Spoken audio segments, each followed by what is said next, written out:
misconceptions. We've got truth in our possession. No room for doubt, no time to waste. It's time to put flat earth in its place.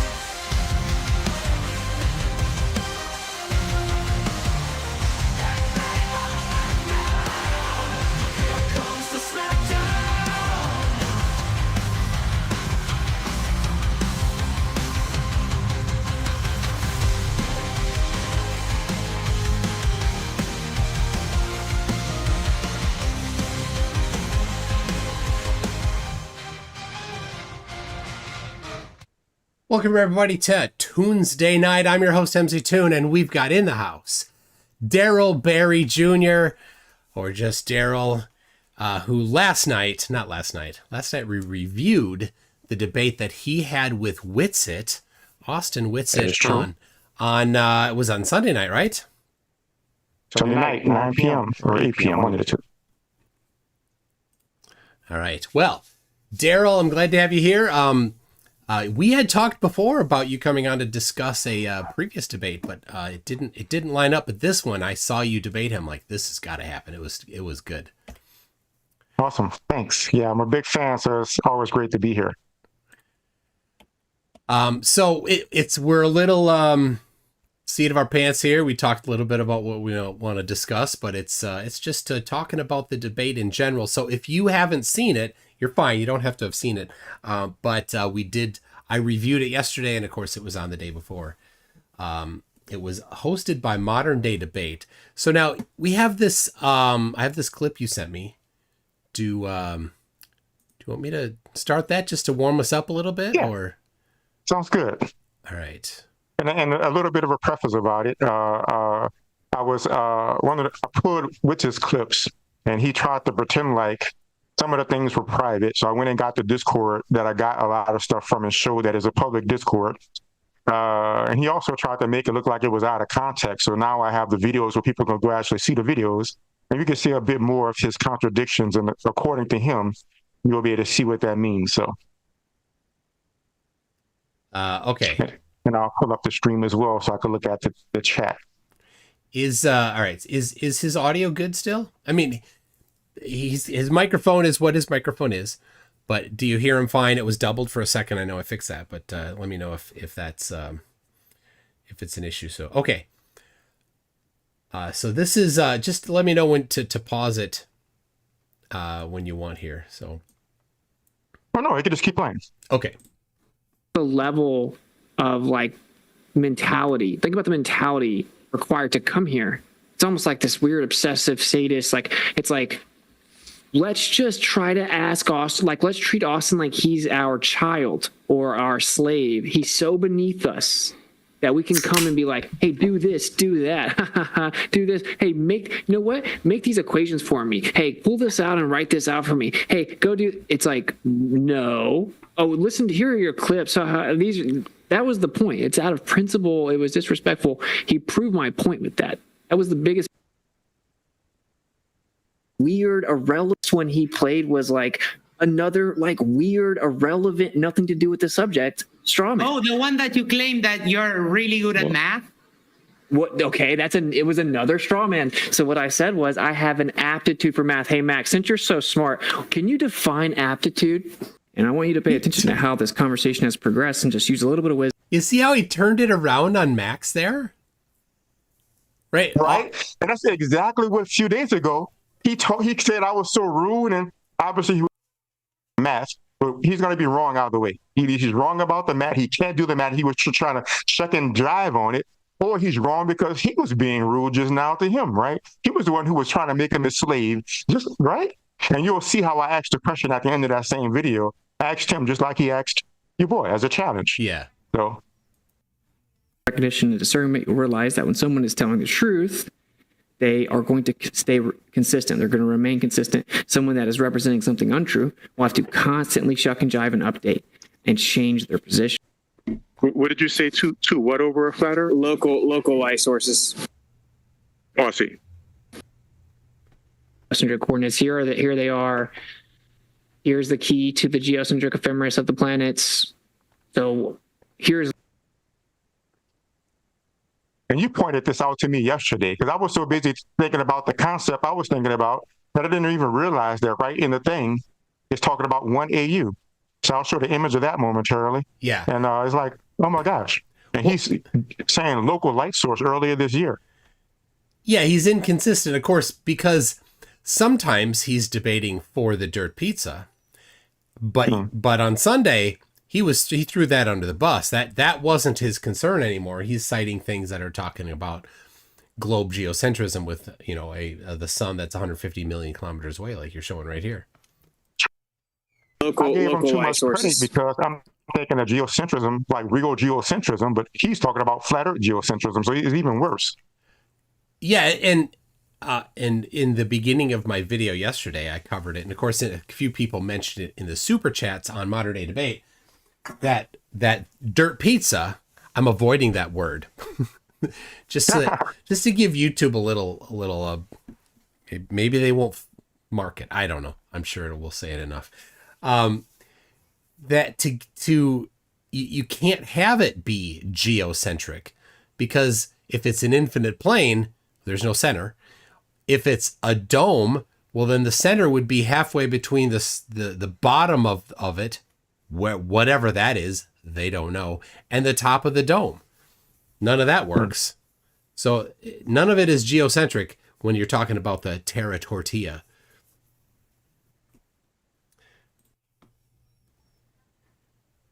And I want you to pay attention to how this conversation has progressed and just use a little bit of wisdom, pattern recognition, and discernment. You'll realize that when someone is telling the truth, they are going to stay consistent. They're going to remain consistent. Someone that is representing something untrue will have to constantly shuck and jive and update and change their position. When something is cemented in... Local light source. Light source. That's great. Never said sphere. What did you say? Two what over a flat Earth? Local light sources. Oh, I see. Yeah. So they're not spheres. They're just sources of light that you don't know what they are. Is what I'm understanding. Well, I mean, technically, if you have a light source, it's going to have a radius of light in all directions, and so it's going to give you a sphere of light, right? But it's not like a solid sphere. You see what I'm saying? Like if something's illuminating, it's gonna be a sphere in that it's gonna have a radius of light. You know, same goes for the stars, right? Like if the stars were like, if I was up there shining really bright as a star, from here, I would look like a sphere. Everything, and it still has all the major problems anyway. So I have said pretty clearly, if I see a 24-hour sun, I would want to have a solar filter. I would want to see the sunspots, right? And obviously make sure that those sunspots maintain the entire time. There's no type of inversion. I would eliminate all possibilities. And if it just does what it's... And I want you to pay attention to how this conversation has progressed and just use a little bit of wisdom, pattern recognition, and discernment. You'll realize that when someone is telling the truth, they are going to stay consistent. They're going to remain consistent. Someone that is representing something untrue will have to constantly shuck and jive and update and change their position. Something is cemented in. There, of course, is, right? You can't have a light source that's some ephemeral light source that a human being would look exactly like a star, and a star like I took a picture of with talking about sunspots after the debate. You can't have both. Either some kind of crazy light source that just looks like a sphere just because it's something we don't know, or is it an actual object that has shape and sunspots? Therefore, if a human being glow like a sun, you would zoom in and see a human being shape. It's like, there's a human being shape glowing like a sun, right? Yeah. Just like how you could zoom in on the sun and see sunspots in the sphere. So, can't have it both ways. Yeah, and that's the shucking and jiving, as he says it. That's the shucking and jiving. That's right. That's a term he's used for as long as he's been on the scene here. And I want to mention something else in this regard. That Eclipse, that clip that I played in the debate, he was saying, oh, well, they only could predict it when it gets close to the time, and they're really lying about it. What happened is, and he knows because he said it on the Matters Now, they were off on the size of the sun by a little bit. So the sun was a little bit bigger, So the angle was a little bit sharper, so the shadow was a little bit smaller, so they had to adjust it. I could get the exact amount, but the size of the shadow was over 100 kilometers, and the difference was like 600 meters. I calculated the percent; it was like 0.03%. Yeah. So if being off 0.303% makes them liars, what does it make you when you were 100% off? Well, it's worse than that, because Witsit claims that they changed it 3 or 4 times, his words, exactly 3 or 4 times, in the weeks before the eclipse. And what happened is one prediction, because there's multiple places that output predictions. One prediction updated the size of the sun.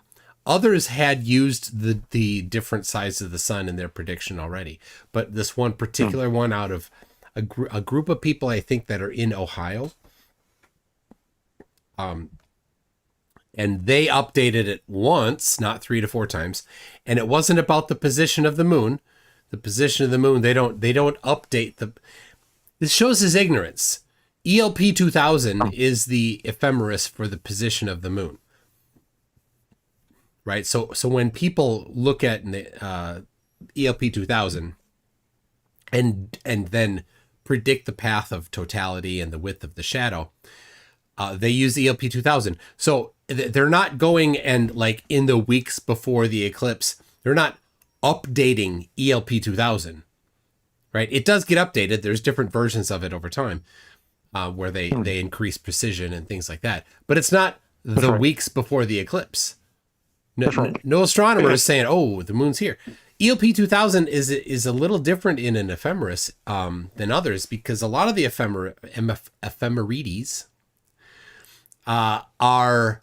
I used to until yesterday I said ephemerides, but apparently the correct pronunciation is ephemerides for plural. And even with things we know, like I learned in my stellar astronomy class that like every 10 years they have to sort of update the sort of key or code to find objects, because everything is constantly moving just by a little bit.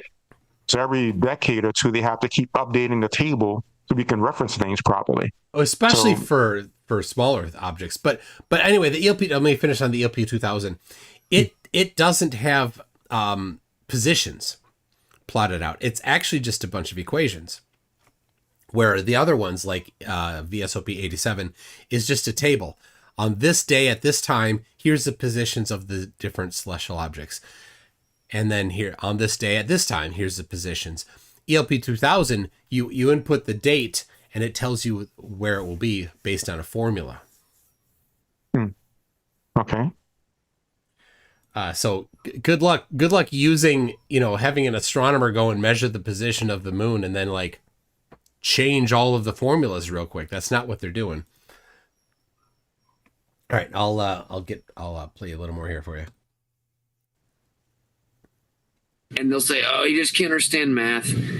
And I literally used to get accused of cheating in my algebra honors class, right? Because I wouldn't show my work and I'd be the first done it, and she thought I was cheating. And I'd have to go. She'd give me a new piece of paper, a new test, and I'd just breeze through it in front of her again.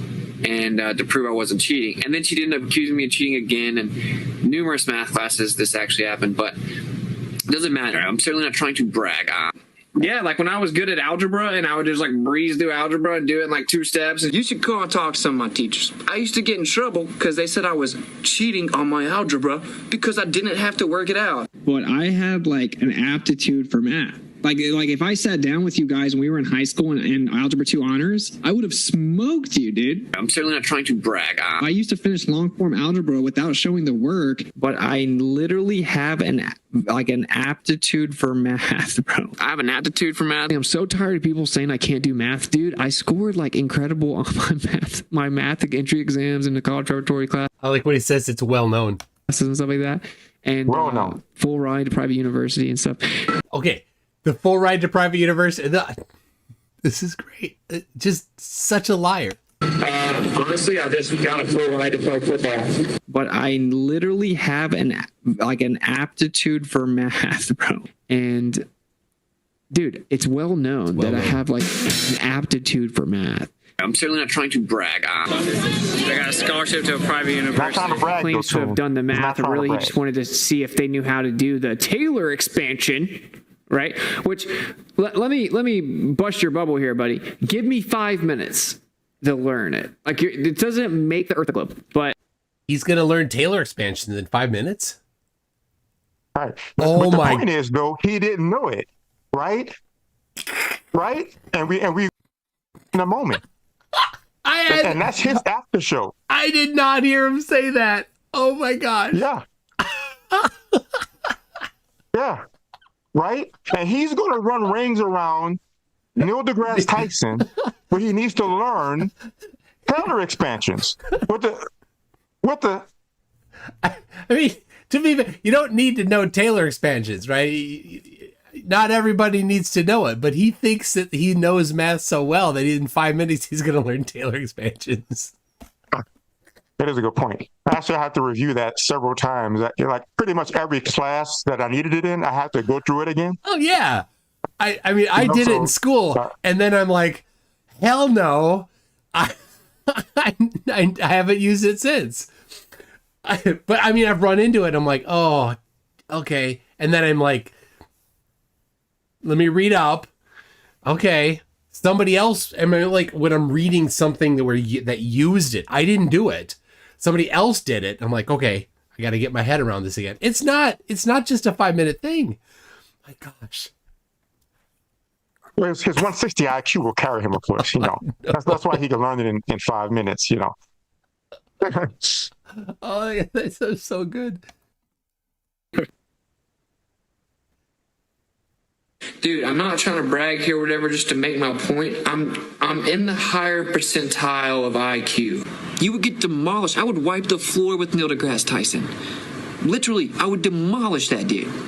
you're getting destroyed though. I'm not trying to brag here. Oh, okay. My 160 IQ disagrees with you. My genius IQ. Now I know all the answers. I have a genius IQ. I'm just saying, when genius IQ goes out the window. They'll claim I'm stupid, claim I'm dumb, when my IQ literally proves that that's not the case. I'm not trying to brag here. Now, you said you were a math whiz, and in school you did math and you could pass the test and not have to write the answers down. So why don't you tell me, how would you integrate this? What would be the proper way to integrate this? No, dude, Ryan, why are you not moderating? Do you see that all the mini equations he breaks down? There's it's analogous to Newton's second law of motion. He comes down here to explain, I just don't know exactly where it is. He comes down to show the exact equation using something akin to a Lorentz magnetic force. Now, I point this out all the time, and I looked it up today. I sent you the links. This particular book called Relational Mechanics, I think. Yeah. The one that was in the Discord? Yes, I sent it to you in Discord. Relational Mechanics. Something akin to Lorentz magnetic force is on page 223, I think. So I didn't read all of it, but I did find, for reference, the book does not say Lorentz magnetic force. It says Lorentz force. He heard someone somewhere say Lorentz magnetic force, I'm guessing. But nobody says that because the Lorentz force has the magnetic force and the electrostatic force in it. Okay. Both. So by saying Lorentz magnetic force, it's being redundant because magnetic is in there. People don't say that. The thing about Lorentz force is that it's got both. There's no point in saying magnetic, right? We know he hasn't studied this, and he's talking about it as if he knows. That's what's, all of this bragging about his math smartness and the bragging about talking big, like, oh, Lorentz magnetic force, like that's not what it is, right? But the people that follow him, the people that think he's they don't smart, know any better. Yeah, they don't know. That's right. They just hear these fancy words. You got to throw magnetic in there. It sounds fancier. Oh, okay. Shows exactly. I went to a private school. I was in math honors classes, and I got a full ride to a private school, a university. But this is the point, though. Oh my goodness, he said that the other night. Again? Oh yeah. No, why should he say it's next though? Why should he say Like, it's I didn't next take though? a ton of math into college. I just partied, all that. I'm not claiming to be Either. some like mathematical expert, but the point that I was So you making was, basically- Did you hear that? This is what he's saying now. But no, this is the point. He just said he did honors math, followed immediately by I got a full ride. Right? All right. Implying that there's a relationship between the full ride and the math and the academics. That's right. But he got a full ride. I don't believe he got a full ride, but whatever. His scholarship, full or not, was not for academics. It was for football. That's right. As you captured for us in the earlier clip, right? When he said being honest, I guess that was the one moment he was actually being honest. Yeah. He said something like, to be honest, I got it for football. But then he says he doesn't know a lot of math. But I called him out on this, I don't know, 2 years ago on this thing, right?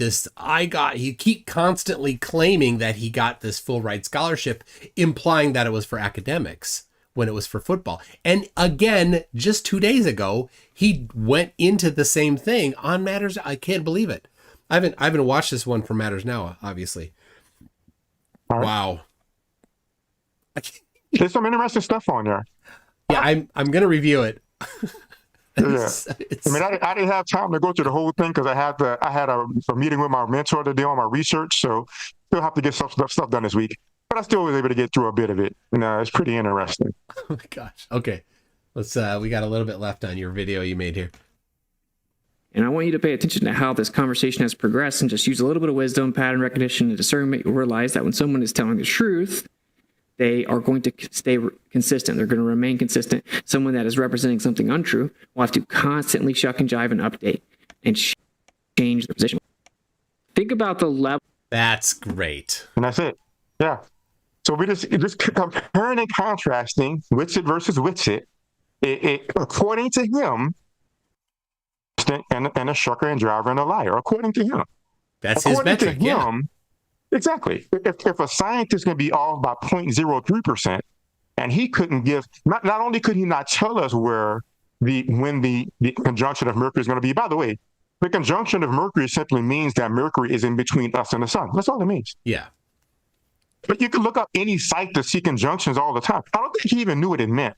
But instead of even answering that or even saying that he didn't know, he's shucking and jiving, trying to give me some kind of different answer. No, let's go back so you can do it. And he's still, so he's 100% off. What does that mean about him? If the scientist can predict it and be 0.03% off, what does it say about him that he's 100% off? And lying about it by avoiding even saying that, but by admitting it. A scientist would at least say, hey, I don't know, I'm wrong. Right? Yeah, yeah. Well, and so he likes to point to that relational mechanics book, and he's like, look at all this math here. Of course, math that he can't do, right? He's just... He admits he can't do in the clip I just showed, right? This is... What do flat earthers constantly accuse everyone else of being? Oh, yeah. This parroting, right? Well, they claim indoctrination. They're like, oh, you just believe what somebody else told you. You just believe NASA. But hold on. Austin just believes the guy who wrote that book because he can't do the math. He can't verify. He can't look at that and say, oh, well, yep, the math checks out. Boom, boom, boom. Yep, everything was derived correctly. He can't do any of that. It's outside of his skill set. So, That's right. Oh, hold on just a second here. Let's see. I'm feeling a bit peckish. Okay. Tea Earl Grey hot. Oh, look at that. Thank you, Replicator. Oh, I'm going to start trying to fan myself. Oh, my goodness. TNG is my favorite. Yes. Yeah. That was my daughter who I call Stacy because Stacy's mom's got it going on. And we've been watching TNG. We're in season 4 right now. Awesome. Yeah. I went through it more than once myself. I actually bought the DVD set. I didn't ever watch it. I just wanted to have it, like the whole DVD set. Oh, yeah. I have I show the book at the Popper from Karl Popper.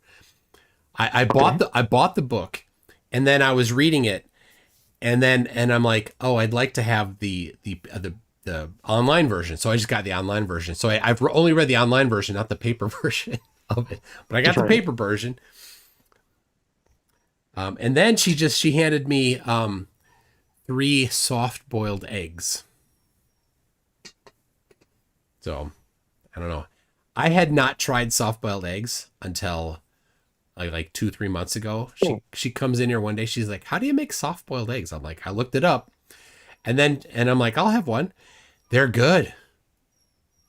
I mean, they're boiled, but it's just what, soupy like an inside? Or? So, well, if you like eggs over easy, where the yolk is a little runny, it's like that, okay. Right? The white is totally cooked, and the yolk is a bit under.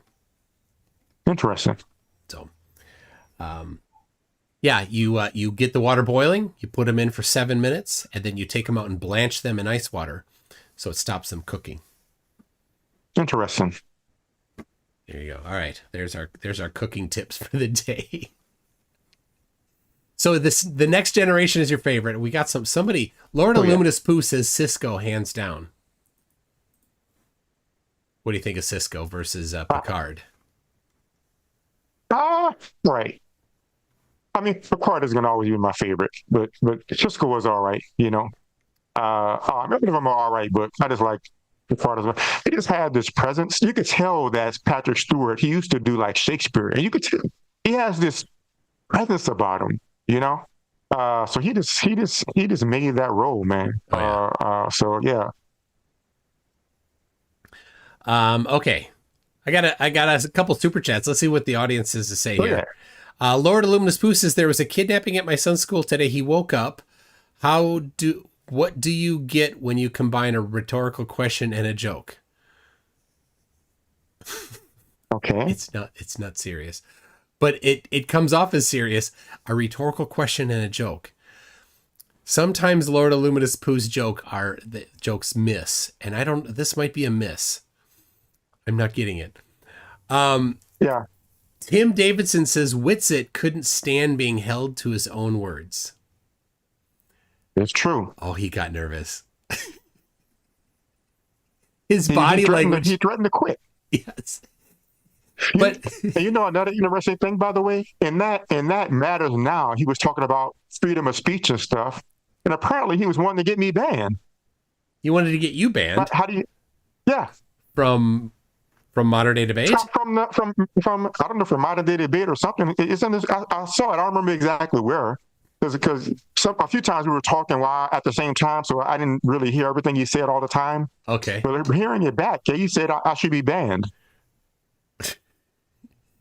Yeah, so, he cried.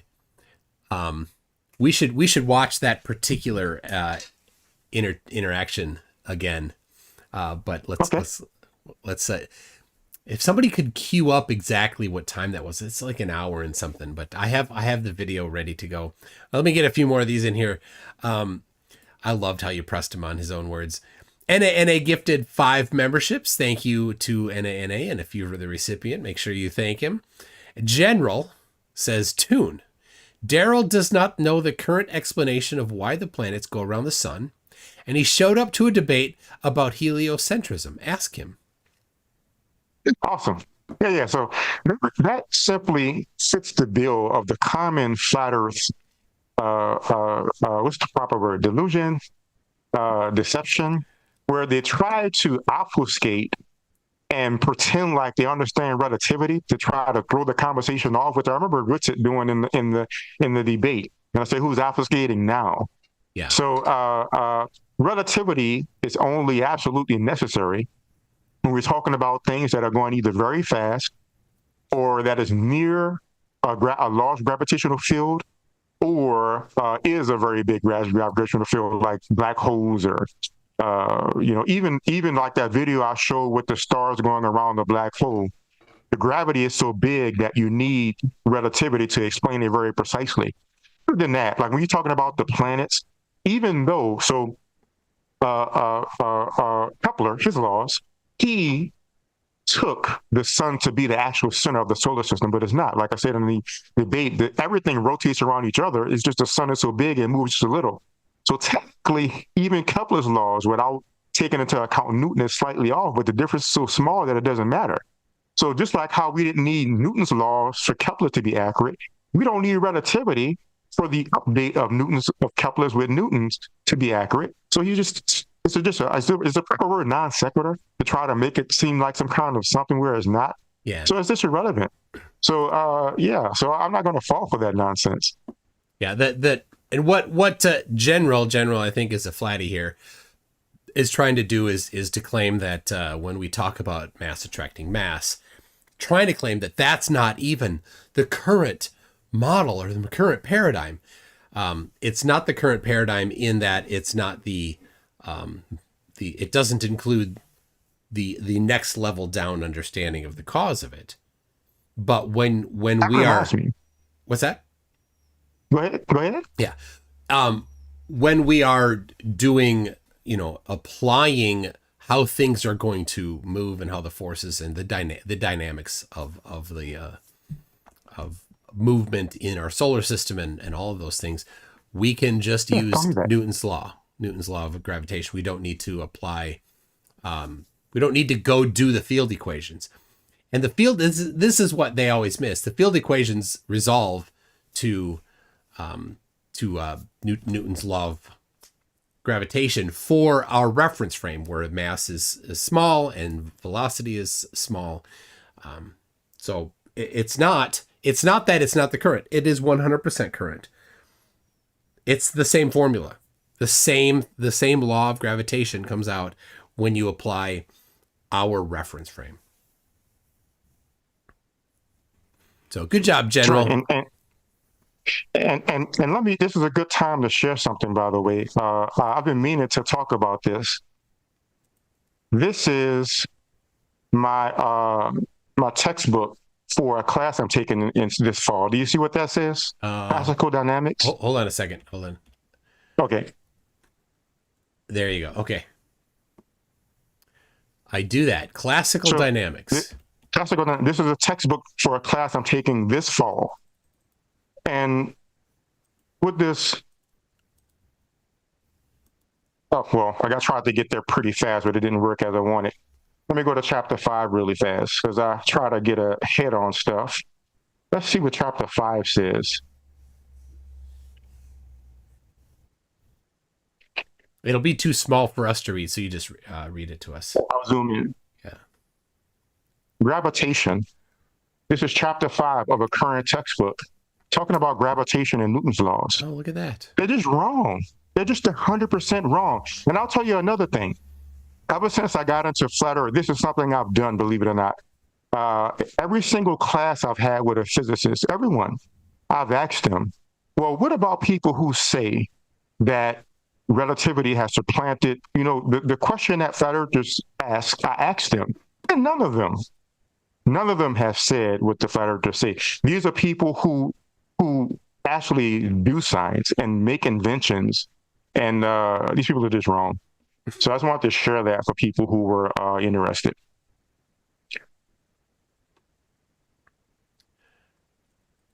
All right. Yeah, that's a great point. And I have on my website, mc2.net/Einstein, 4 references to derivations of that, Newton's law from Einstein's field equations. What was the name of that book?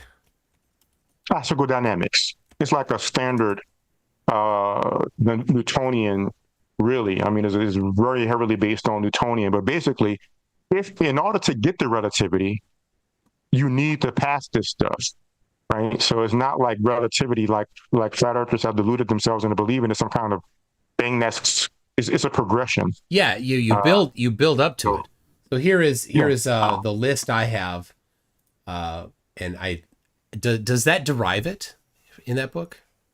Or does it just use it? No, I didn't get that far yet. Okay. Well, if it does, it probably won't, because it's classical, so it's not going to get into relativity. Exactly. All right. Well, anyway, here's 4 There's probably more, but here's 4 textbooks that derive what they typically, it's called the Newtonian limit in these textbooks here. Robert Wald, General Relativity, first edition was in 1984. Hawking, and Ellis, Large Scale Structure of Space-Time from 1973. Misner, Thorne, and Wheeler, Gravitation, 1973. And Sean Carroll, Space-Time and Geometry, An Introduction to General Relativity, section 4.2. All four of those give treatment to the current state, of science, in that is general relativity and how it relates to Newton's law of gravitation. Interesting. Completely Two up of those to names date. seem familiar. Yep, completely up to date. Yeah. So, General, thank you very much for giving us an opportunity to expand on the current state of why planets go around the sun, because mass attracts mass within our reference frame. Correct. He paid me $5 he's gonna ask the to say same that. thing. Yeah. He paid me $5 to say that. I love that. Thank you. You feel free to continue to give us opportunities like that, General. Tony Regime says, beware the ephemerides of March. And it would probably be better if I said it the other way. So beware the ephemerides of March. Serena's one says, I'm so smart, my IQ number was retired. You see, that's a sports reference, people. Wow. I don't do enough sports. I don't do a lot of sports, but I do enough to know that if somebody's famous, that the team will retire their number. Like that basketball player. Uh-oh. You talking about Jordan? There you go. 23. Okay. I think. I don't know. Yeah, it was 23.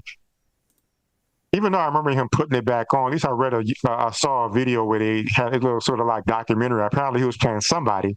When he put the 23 back on, he got fined a lot of money, but apparently he knocked that game out the park. Oh, wow. Yeah.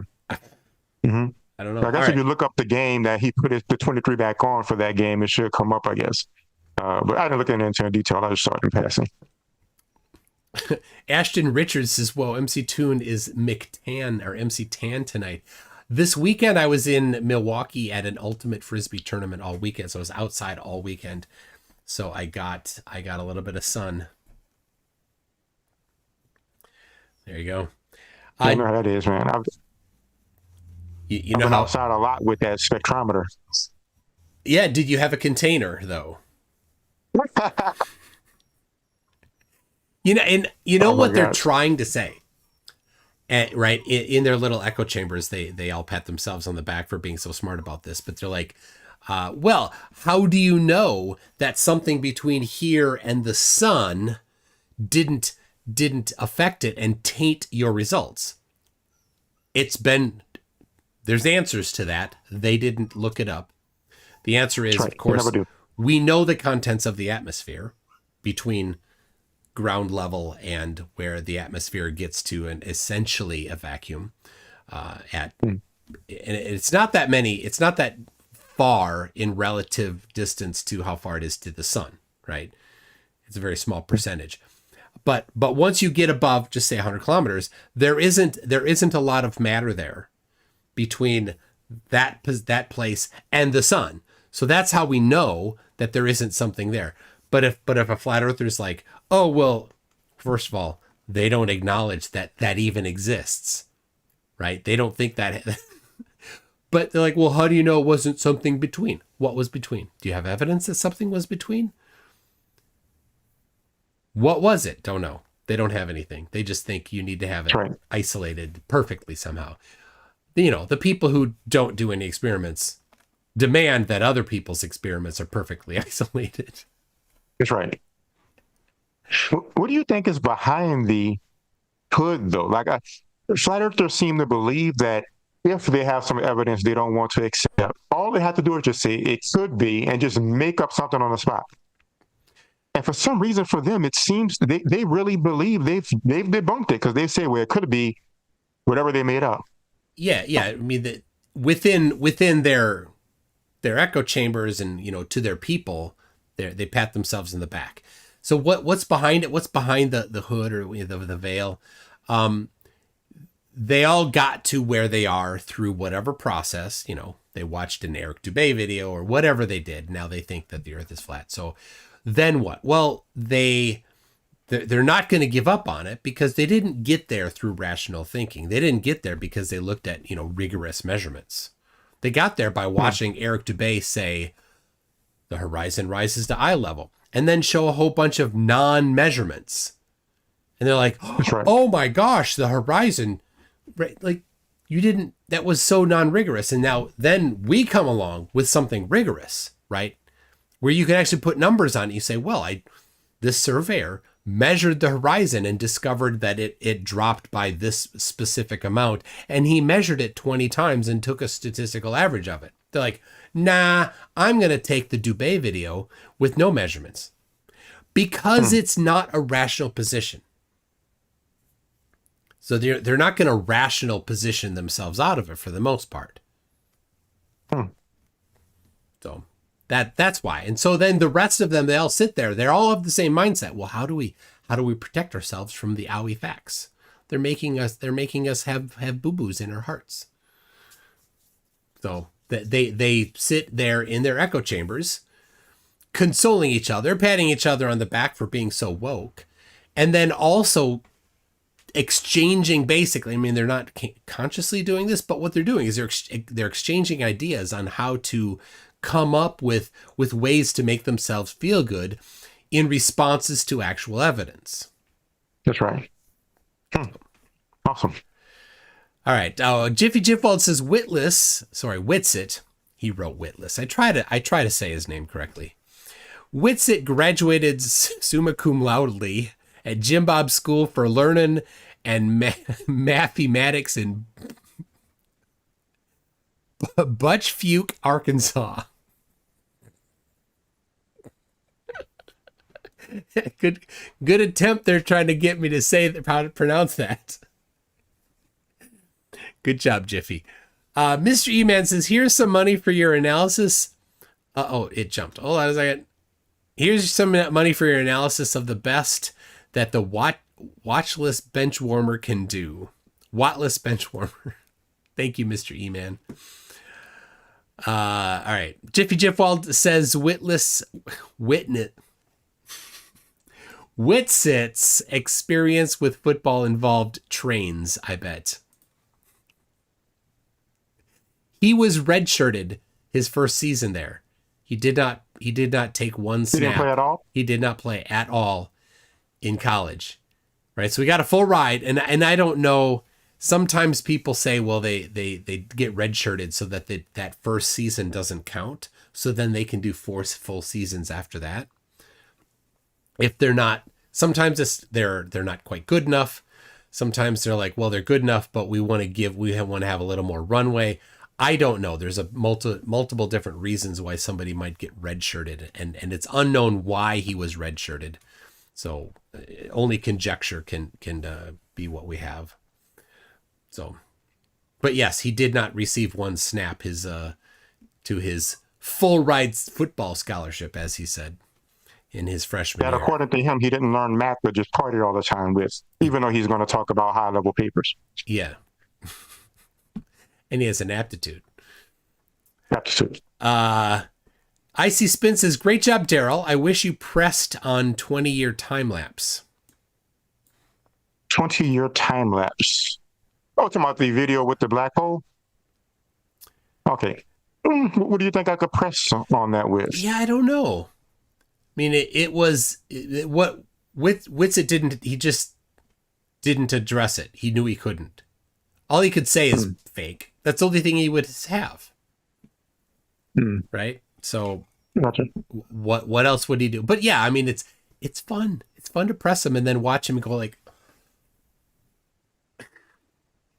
you got him to do that like 3 times.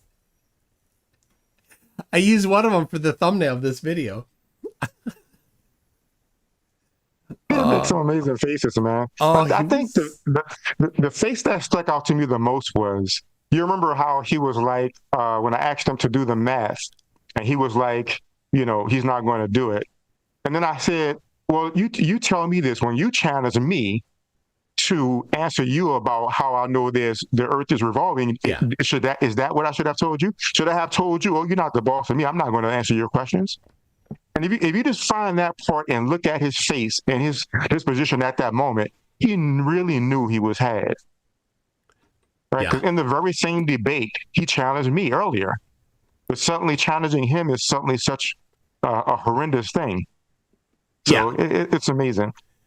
Oh, okay. Icy Spin says that the 20-year time lapse is that the Earth isn't the center if there is orbit. Yeah, so the fact that there's an orbit around the black hole was at the center of our solar system. Oh yeah, center of the galaxy. Yeah, Galaxy, all of that does it. Yeah.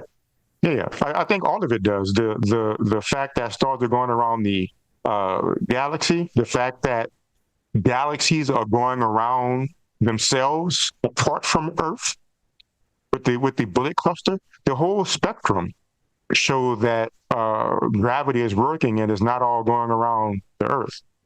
So Melodic Lyric says MC Toot is definitely straight edge. I do not currently have X's on the back of my hands, just so you know. And if you know straight edge, then you'll know what I'm talking about. MK Ultra says, come on, everyone knows an actual replicator produces a drink that is almost, but not quite, completely unlike tea. I don't know. This tastes like tea. And you'll notice it says Paris 2024. This was given to me by I met a fan of the channel in Paris, Texas, on the day before the eclipse. So, and him and his wife gave me this mug and a couple other things. Gave me this right here. That's the badge from when he was at the Olympics? No, this is the Santiago, Chile. This is the airport code for it. And then, okay. And then the other one, hold on, back farther here. The other one, Sydney. So the classics flat Earth debunking flight is Sydney to Santiago. That is neat. So he gave me those two. So thank you very much. I don't know if he's cautious on his name, so I won't use his name without him saying it's okay. So, but thank you. That shows how out of it I am that I didn't even realize the Olympics were this year and in Paris. That's how focused I've been on school most of the time.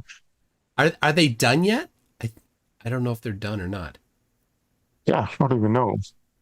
Now, usually I try to keep up with the Olympics. I think they're pretty cool. My favorite, of course, is the Australian breakdancer. That's someday I want to be like her. If you haven't seen that, go watch that video. It's spectacular. Okay. Larry Scott, who is a surveyor, says, ask about ECEF coordinates for planetary orbits. So what do you think about ECEF coordinates for the orbits and movement of the planets? I don't know about ECEF coordinates. What are those? So ECEF is Earth-centered, Earth-fixed. So that's a coordinate system that is quite useful for people that are on the surface of the Earth, because you can say, I am at this current location, and then 5 minutes later, you're still at that same coordinate. If you used a coordinate system that was relative to the center of the solar system, then 5 minutes from now, you're not going to be at the same coordinates, even if you're just resting on the surface of the Earth without moving relatively to the surface. So it's very convenient coordinate system.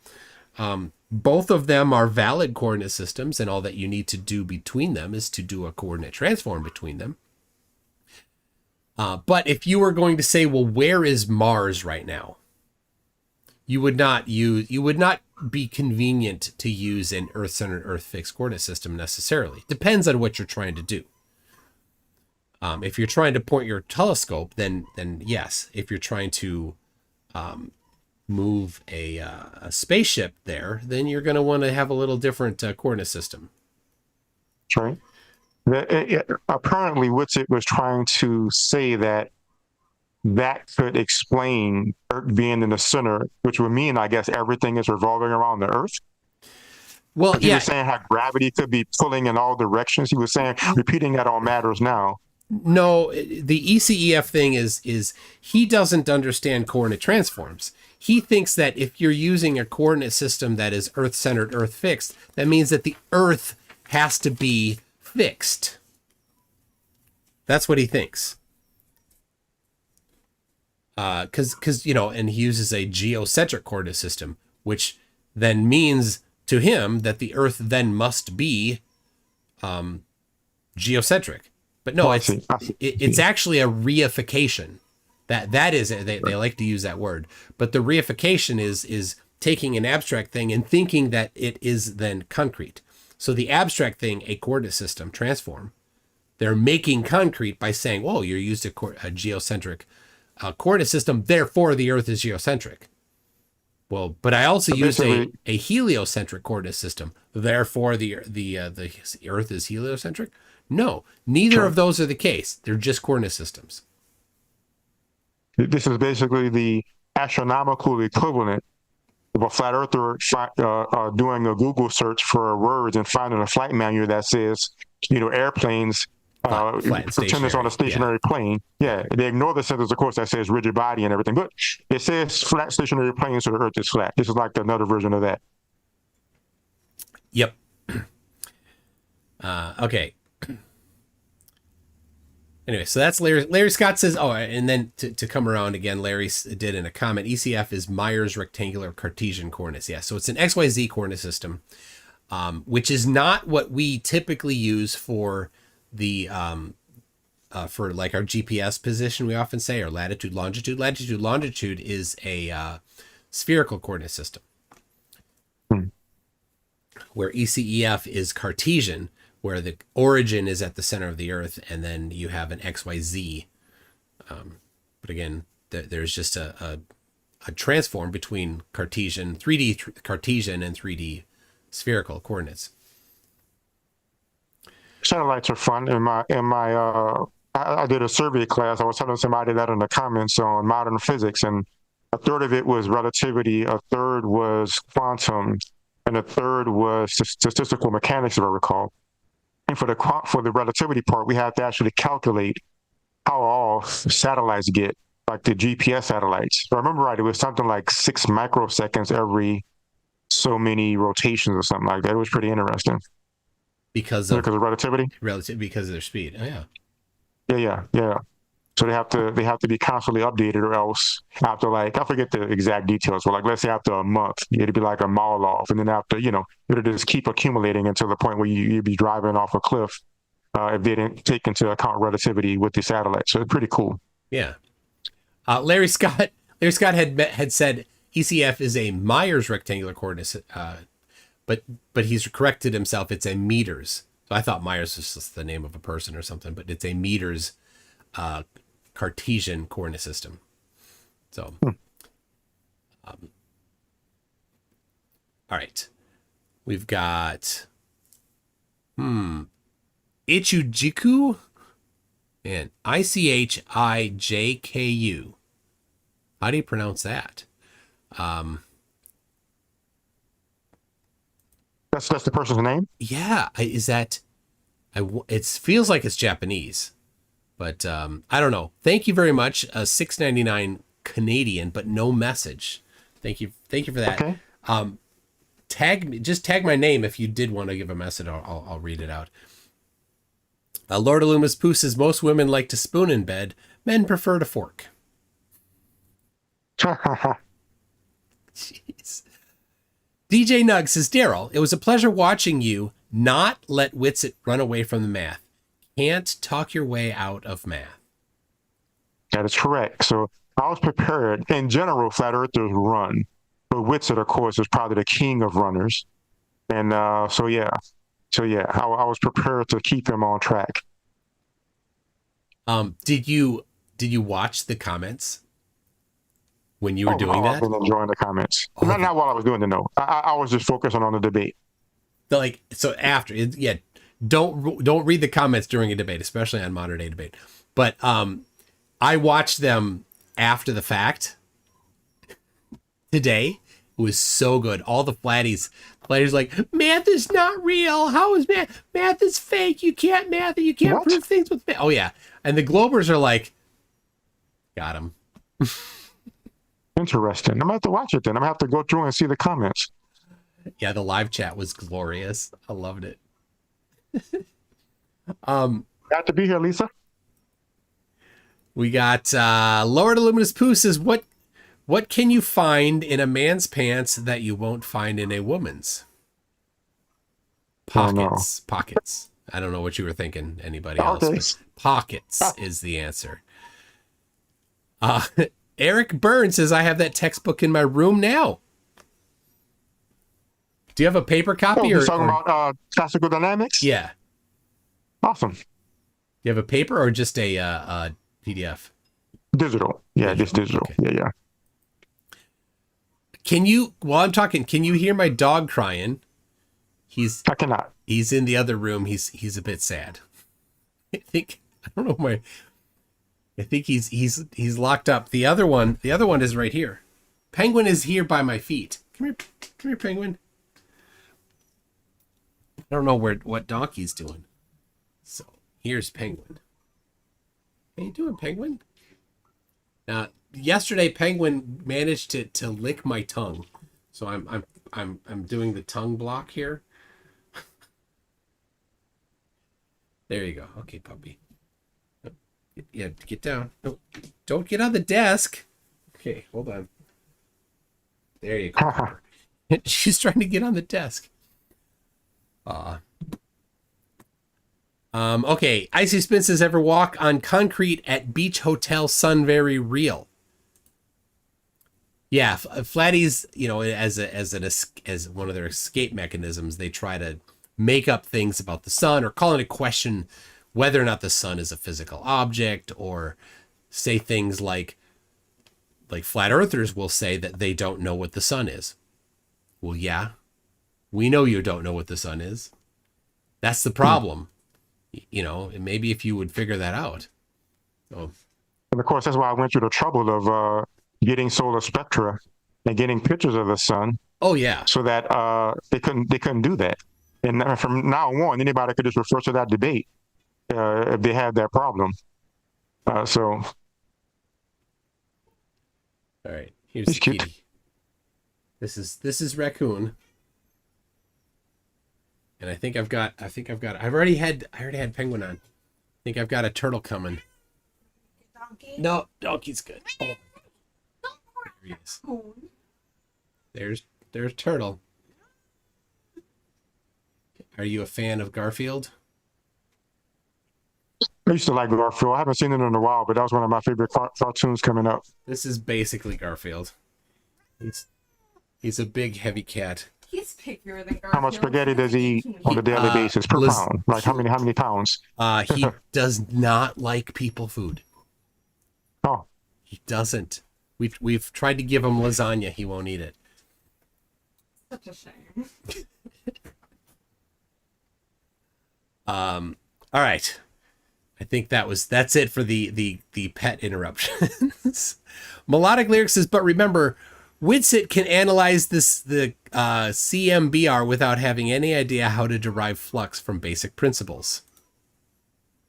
That is so amazing to me. The CBM is basically the imprint left over from the Big Bang. So how can you possibly talk about flat Earth or geocentrism and talk about the CMB? I mean, it's absolutely is amazing. Yeah, I don't know what they should run from it, but he tries to use it, right? I get they try to take these things that are defeaters for them and they have to address them or they just look bad, right? But his attempt to address it doesn't help.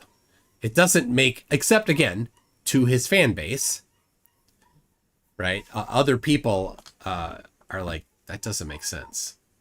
But I'm reminded of who was his name, Rob Skiba. I really think if he would have stayed alive, rest in peace, I believe he would have came out of flat Earth, because he was doing some pretty good stuff. Like, he sent up that balloon and thinking he was going to get, a flat Earth. He got a curved Earth, and he said it. yeah, He acknowledged it. He said that satellite, like they had the lunar orbiter, and they took a picture of the moon in front of the Earth. yeah. And all the flat earthers at the time were saying, "Oh my gosh, the relationship, the sizes are all wrong. That's obviously fake." And he went and got like a big beach ball and then something to be the planet and something to be the moon, and he set it all up. And he acknowledged it. It matches reality. Yeah. So I really believe if he would have stayed alive. But you have people like Witsit who all they do, as like his presentation, they just seem to live in this delusional world where they just, I don't know, we attack it and they just adjust it a little bit to compensate. So, but Witsit on Sunday, Witsit completely dumped flat Earth. Everything, right, all of the things that he cited don't match flat Earth, right? The relational mechanics book that he talked about has the distance between the Earth and the sun, talks about mass attracting mass, talks about gravity existing. It's just Earth is a globe, but the geometry of the solar system was different. That's all it was. So he completely ditched flat Earth. It's done to him. And if he ever talks about flat Earth again, then he's doing what? Shucking and driving. There you go. He's shucking and driving. Yeah. Oh my gosh, I'm so glad he did that. But he can't help but to try to, put down the scientists to keep his, I guess, followers away from looking at facts. But then he's just shooting himself in the foot like with a large shotgun. And I said it a while ago. I think he's ready to leave flat Earth. Really? But you think he might be sort of. Oh yeah, but he hasn't done any flat Earth stuff, except for the conference a week ago Saturday. Since he got demolished by Professor Dave, right? This debate wasn't about flat Earth; it was about geocentrism, and all of his citations that he brought up were about geocentric globe. All of them. So what do you think that's going to do if Witsit comes out as a geocentrist glober? What do you think that will do to his followers and everything? I mean, obviously there's a large percent of them who, no matter what happens, they just, I don't know, I guess they just don't think or something. But well, I think a lot of his followers are rabid flat earthers. So if he actually says globe, they will leave. yeah, and he will become a shield, right? Yeah. I don't think that he will convince, if he's like, oh yeah, Earth's a globe. I don't think he will convince many of his fan base, and I think he knows that. No, I think he would reject that idea. His ego is so big. I think if he said that, he thinks in his own head that everybody will follow him. That's a good question. Because it's him, right? Yes. I'm gonna do a poll here. Let's see.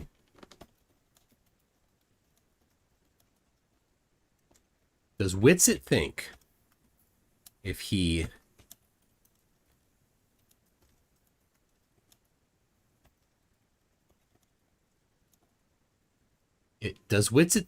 admits globe, his followers will agree? There it is. Look at PhD Tony. Can I read PhD Tony's super chat? He says, using Planck's law, we can measure solar radiation intensity as a function of frequency to determine solar, stellar, and planetary emission temperatures. They are not consistent with flat Earth hypothesis. PhD Tony, thanks. That's awesome. The question is, what is the flat Earth hypothesis? That is true. In relation to solar, stellar, and planetary emission temperatures. Even better, what is the flat Earth hypothesis for anything? Hey, is whatever they think they can get away with, whatever they think they can slide under the intellectual radar. and get away with it. I guess that's what it is. And that was $10, by the way, a PhD Tony. But they are not. This would be very bothersome for me. None of them can predict anything using flat Earth. Nothing at all. They can't determine what time the sun will set or the angle, that's or right. even if the sun will set. Right? How high is the sun? They can't. None of that makes sense. The gravity, the magnitude, they can't. Right? And there's different tribes that disagree on what causes things to go down. That's right. How can you have How big things are. sorry. And of course, Witsit, that brings to mind, Witsit said, and I'm sure you know of it because it's in the Veritas video, he said he has a model, a flat Earth model, to predict the locations of eclipses. He did say that. Well, he doesn't. It's Shane that does. And that's what it is? Shane's model is from Walter Bislin, and Walter Bislin is the model is on Walter's website. Shane lifted it completely, modified each of the source code files, removing Walter's copyright. The first two lines of each file is the copyright. They've been expunged. And then, but you can't do it without, you can't fundamentally change things without everything breaking. So what it does is Walter's model calculates everything in a solar system model. So it uses the distance between the Earth and the Moon. It uses the Earth and the Sun, uses the radius of the Earth, all this to do the actual calculations. And then it just does a projection onto a pizza. Oh, I got you. It's like an equidistant map, but just for eclipses, basically. Well, for eclipses, projection onto a flat for plane. the position of the sun, the position of the moon. So it actually does all this in 3 dimensions for the globe, for the solar system, and then just does a projection onto the AE map. And Shane's like, that's my model. Like, it's not, it's using the globe. Right? Again, doing a coordinate transform is not changing reality. Doing a projection is not changing reality. He must be a vicious programmer. Oh my gosh, Who? He must be good. Bislin? Bislin? Oh, yeah. Bislin? Yeah. Bislin's fantastic, yes. But Witsit, now he can't decide whether or not he has a model. Because he said this. Model. They don't have a model. But he also has a model that predicts eclipses and stuff. How does that happen? Well, it's newer, but actually it's not a model of the flat Earth. It's the globe. The source code on Shane's website has 6371 in it. The radius in kilometers. The radius in kilometers of the Earth. This is the thing, though. Like in my debate with me and PhD Tony versus Toby and Alan, the screenshot was there. I have it on my website where Shane was in the background trying to derail the debate to try to just make us angry. Yep. According to flat Earth logic, that's dishonest, underhanded. They should just throw him away, just like they throw away NASA because the government lies, right? But yet they embrace it. It's amazing. The dishonesty that they'll accept from their own is amazing. On Twitter, a guy, there's the phone booth crew. If you're familiar with that, it's Bill and Ted from Bill and Ted's Excellent Adventure. So they have different characters from Bill and Ted. One of them is Death. If you've watched the movie, the Grim Reaper is a character. It's been a while, but I liked it. Yeah, the Grim Reaper is a character in the movie. So one guy has a name on Twitter called Death. Well, he posted a video of the 24-hour sun in Antarctica, reversed the video, put his own watermark on there, so it's from him, and put text over saying this is in at the North Pole. No, none of them called him out for lying. Not one of them. Interesting. So by their, they're like, well, NASA lied because the government lied at one point, therefore everything the government ever says is a lie, right? That's what they say. Okay, Exactly. well, That's right. a flat earther lied, Therefore, all flat earthers are liars constantly all the time. That's their logic, right? And they call themselves truthers, yet they will allow members of their own group to just lie blatantly like that and never get called out. That's right. The funniest, one more example.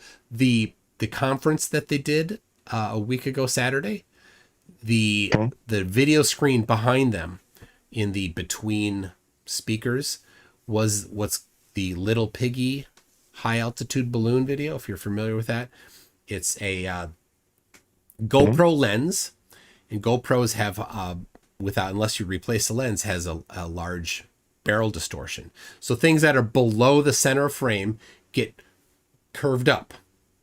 So high altitude balloons where the gimbal is pointing, straight out. So to eye level. The horizon doesn't rise to eye level, by the way. Anyway, and they're relying on the fact that the horizon doesn't rise to eye level and that it is a barrel distorting lens. So it brings that curved horizon up a little bit. Looks flat. And it looks flat, but it doesn't really look flat because it's too distorted. The edges curve up a little, and you can see that. That's right. Anyway, the Little Piggy one is very obvious because there's a wire sticking out towards the center of the frame. So I know instantly when I see it. And I have the video of the balloon after it popped, and it's a you can tell it's what they call a fisheye lens. It's just a barrel distortion lens, and they used that as their intermediate video. And I'm like, and I posted this on Facebook at the conference. I'm like, what flat earther, what truther will call them out for not using a truthful video? Well, none of them.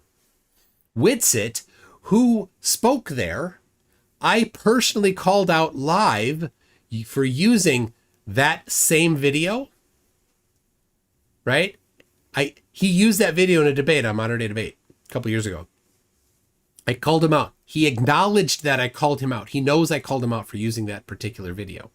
And then he went to a conference and stood in front of that very screen, and did not say, as a self-described truther, did not say, get this video off of here right now. It's not truth. He should have, if he was a truther.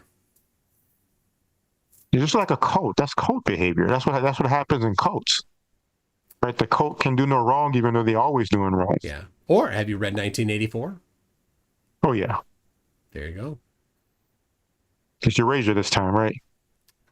It's what? Eurasia? Yeah. It it's changes. Eurasia this time. And yeah, the enemy changes. Nobody bats an eye. They just take down the posters. One of the best ones I've seen. Oh, one of the best ones I've seen, though. I can't remember. You know what? I think it was the Ozian debate with Flatzoid. And Flatzoid played a clip where he actually took slides out of the video. Apparently, he was trying to say something about the crash, and I believe it was Ozian. He called them out on it. And he was like, "No, it's only 4 frames." Red's rhetoric. It was 11 frames. Okay, yeah. So how do you actually you actually take frames out of video? You took frames out of video, and he didn't even. And his argument was not, "Oh my gosh, you caught me out. That was wrong to do." His argument was, "It was only this many frames." So he was trying to argue over how many frames it was. I mean, what the? 1 frame is too many. Exactly. Yeah. For context, for people, it was Red's Rhetoric's video of something crashing into the ocean, and there was a delay between when the horizon blocked whatever it was that was falling, part of a rocket, and the splash coming up, right? If there's nothing between you and the surface of the water, and nothing between you and the where the rocket is hitting the water, there should be no number of no delay between when the thing hits the water and when the splash comes up.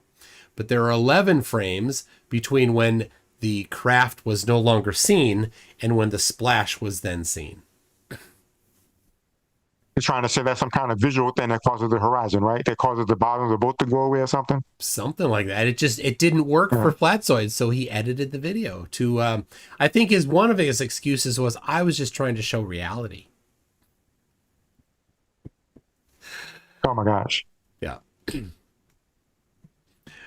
All right. Kipter says the word I associate with Witsit is, Backfellfengesicht, German for face that needs to be slapped or punched.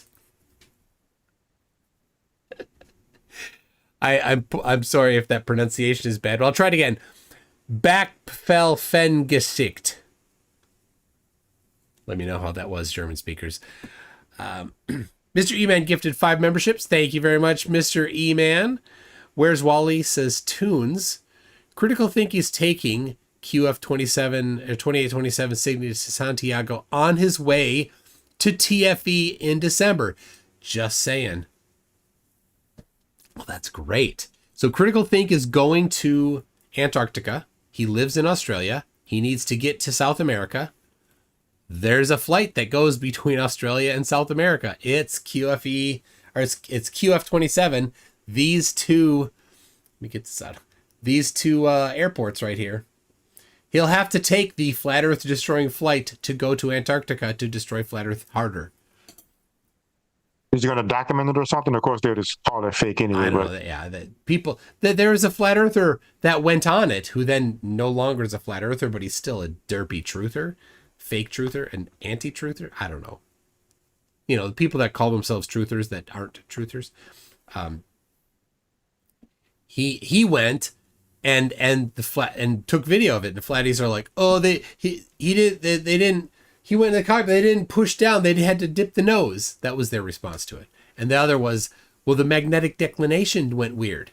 Yes, the magnetic declination is weird in certain spots around Australia because of where the South Magnetic Pole is. Yep, as predicted on the globe. That's right. I think the biggest flight destruction I've seen was when Aaron Ra was debating Jeranism. And Jeranism has said these flights are impossible. And Aaron Ra pulled it up right during the debate. And then Jeranism had to squirm and say he didn't actually say what he said. Did you ever see that debate? It was just so beautiful. I didn't know that Aaron debated Jared. Yeah. I know he debated Nathan Thompson and made Nathan Thompson squirm. But oh, you got to see the Jared debate, man. Yeah. The whole debate is good. I mean, Aaron Ra was just, you know, he's pretty forceful. He spits fire, but of course, Jared was just, he was making it so easy. I watched that debate a few times. It's pretty good. Yeah. But they did have a flight part where Jefferson was saying that flight is impossible and this flight doesn't happen and you have to go this great route to go there because they have to take the globe, and Aaron Ra pulled it up in real time and showed the flights go how they're supposed to go on the globe, and to see German squirm. I guess we just talked about it. How do people still follow these people? It's amazing. It's amazing. It's a religion, right? Isider74 says Witsit is focusing on geocentric because he thinks he can get flat Earth for free. So, and he's explained this before in debates and other places. He thinks that if he can establish geocentric globe, then this is how free it is. He's like, oh, then it's just a projection onto flat Earth. That's it. That's how he goes from geocentric globe to flat Earth is, oh, you can just project it onto flat Earth. That's it. So yeah, Osider74, he thinks he can get flat Earth for free. He thinks if he establishes non-movement, then everything else falls in place without any effort. How do you project that onto a flat Earth though? If it's a geocentric, well, are you saying he's going to still try to hold on to flat Earth by saying you project a geocentric globe? Yeah, you just take it and project it on. But he doesn't, he's not even bright enough to understand the basic geometry that he's failing. So have you seen him talk about the orbits of the planets for the when you plot them for geocentric globe? Have you seen that? No. He has the ferrocell image of a magnet. Where It's a ferrocell that has a whole bunch of overlapping circles around it. I did see that. Professor Dave debate, he had that. Yes. So Witsit claims that is a magnet. I don't think it's a magnet. I think it's a bunch of magnets together. And so this is, I think that he got this from Ken Wheeler. So I think those lines that we're seeing, they're just overlapping circles. They're not looping or spirograph pictures.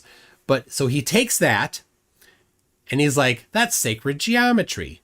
No, it's not. It's overlapping circles. That's all it is. It's not even, there's no like, he's like, it's the flower of life. It's not the flower of life. It's this. It doesn't match any actual like existing sacred geometry. And he thinks it's one magnet that has all of these concentric circles, not concentric, overlapping circles. It's, to my knowledge, not.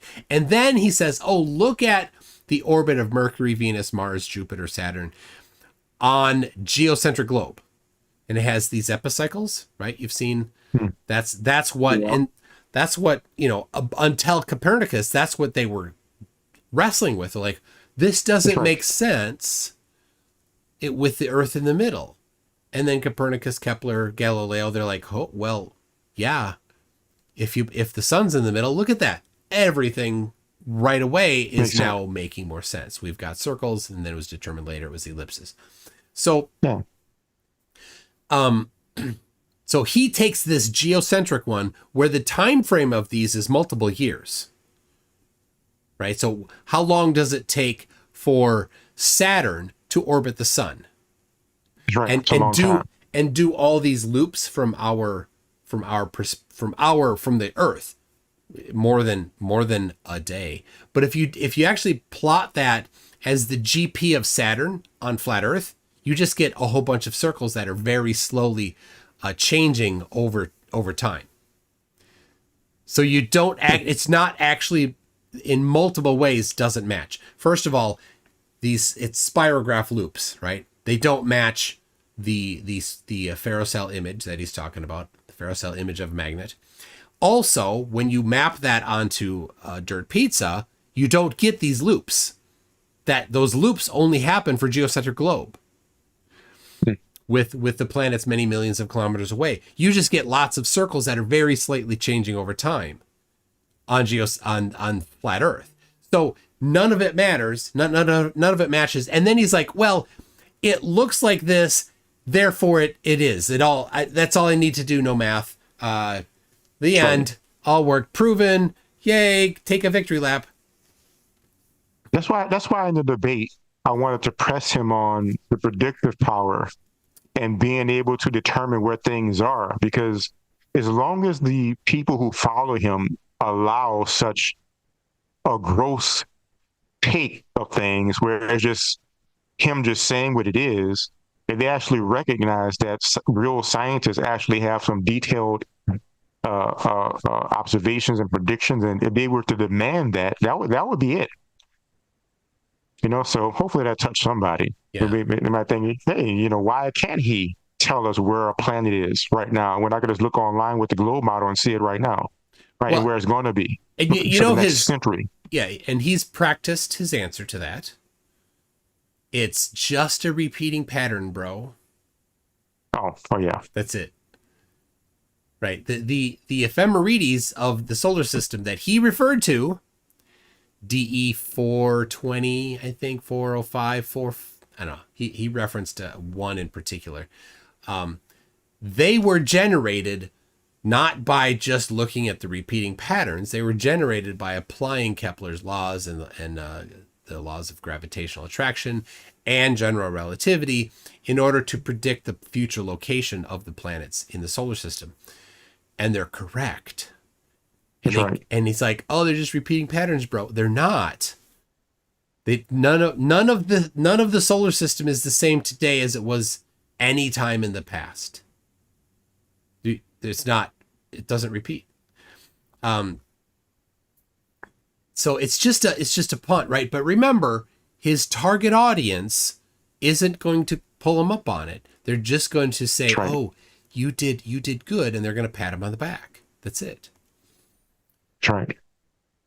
There was a group of flat earthers that sometimes I go to flat earth discords, and it doesn't take long before they just start being rude to me, and I just stop going. Like a few of them just don't want to hear people not buying into the nonsense. Yeah. One of the last things I was speaking with them about was this is the annular solar eclipse. I believe that's one easy thing where they can't pull the pattern thing. Because if you look into at least the references that they refer to for eclipses, and they talk about, of course, the solar cycle. Yep. But the solar cycle talks about whether it's a partial or full, but not whether it's full or annular. Mm. The annular has to do with how far away the planet is from the moon, because the moon is far enough away, the shadow is too small to make a full solar eclipse. Yeah. But you're not going to get that just from a pattern. You have to know that the moon is in an elliptical orbit, it's going farther and nearer, and you have to understand that distance and change in distance. Do you mean a hybrid eclipse? Well, an eclipse where there's a ring around the sun. They call it the ring of fire eclipse. Yeah. Okay. Yeah, because basically when the moon is the farthest distance it is from the Earth, when it's at I think it's apogee, or I mixed up apogee and perigee.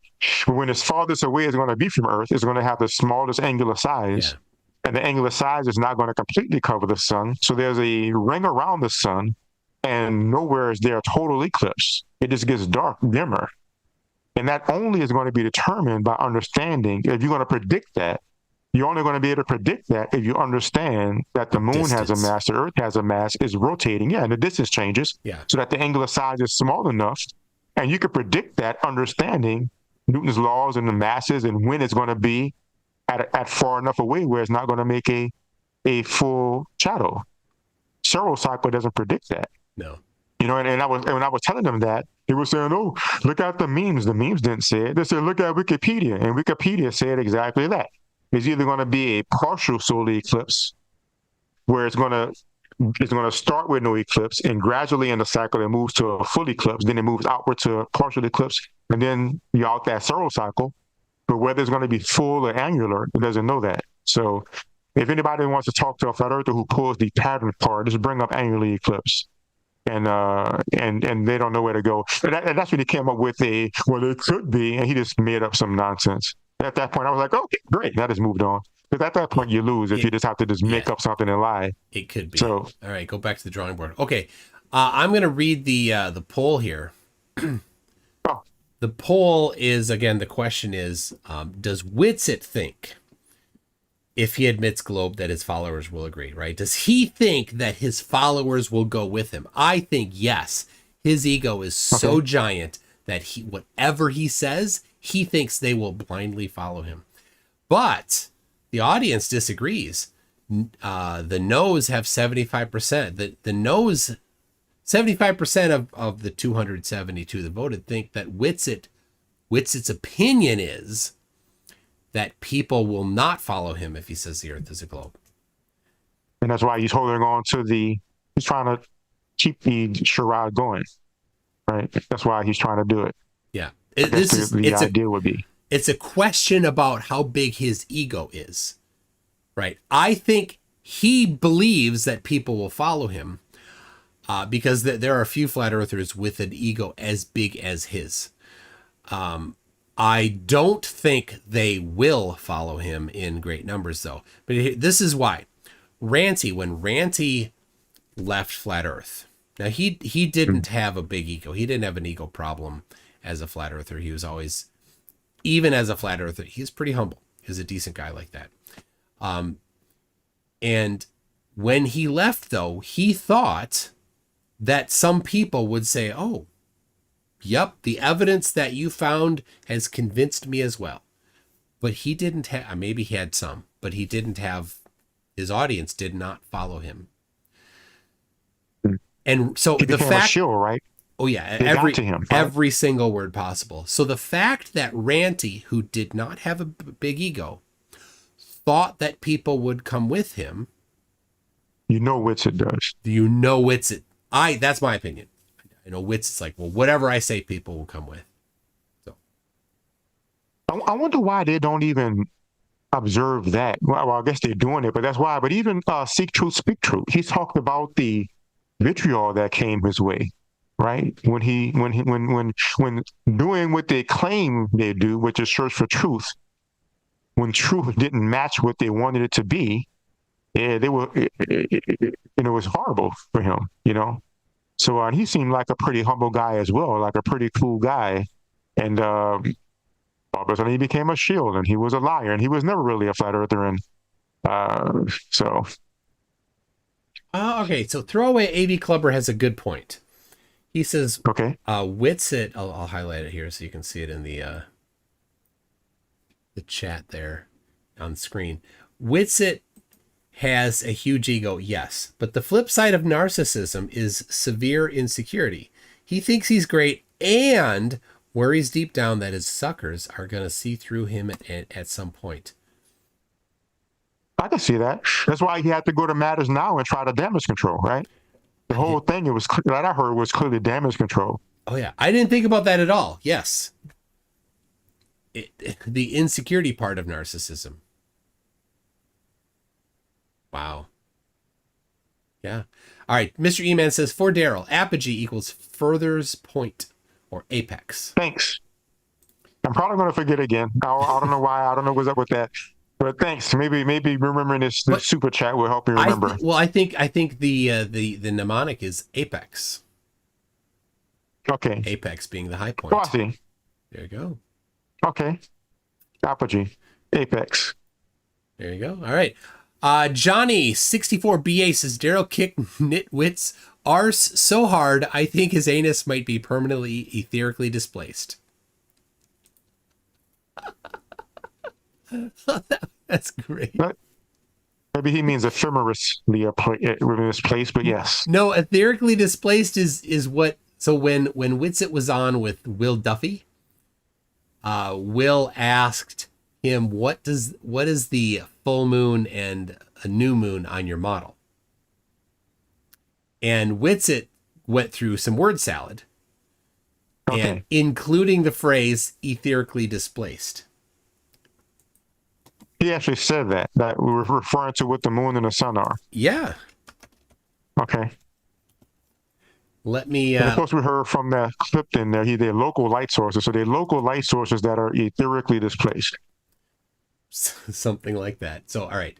Let me read to you the exact quote. Right. So, Will asked, "What is the full moon and the new moon on your model?" He says, "I think it's probably like a magnetic cycle." Just like the center of a ferrocell image of a magnet, it's just completely black. It's actually just pure inertia in the center. The ferrocell image of a magnet, it actually goes into its inertial state, then charges back up. And once it's become like etherically displaced again, you start to see it charge up throughout its cycle, then it goes back. Interesting. That's word for word what he said as a possible explanation for what causes the phases of the moon. And I made a song of it. Would you like to hear the song? I would. There's a video with it. I'll play the song, and while I'm playing it, I'm gonna go to the bathroom. But if Daryl, you're the only one that won't see it, so if you want to see the actual song, you'll have to tune into the live stream. Okay. I'm there. Oh, it stopped. Just a second. Sometimes the video as it comes off my hard drive gets a little stuck. So all right, let me try again. No. Just like the center of a ferrocell spiral, image of a magnet, it's just black in the middle. It's actually pure inertia, not just a little. In the ferrocell image of a magnet, it actually goes into its inertial state, then charges back up. It becomes like etherically displaced. Yeah, you start to see it charge up once more, and it goes back like it did before. Once it becomes like etherically spaced, you see it charge up and take its place. Oh, shucks, ain't that so? That's how moon phases work, fam. Pass the dresser.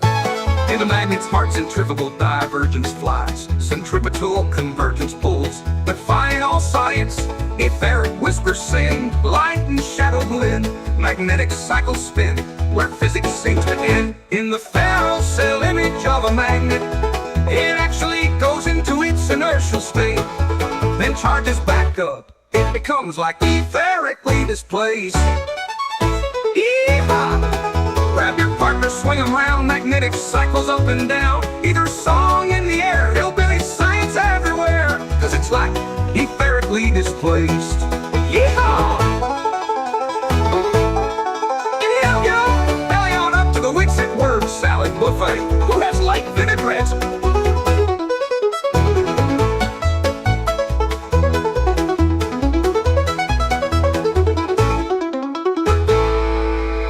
It's behind the Jugger Ranch. Then charges back up, and once it becomes like etherically displaced again, you start to see it charge up throughout a cycle, and then it goes back.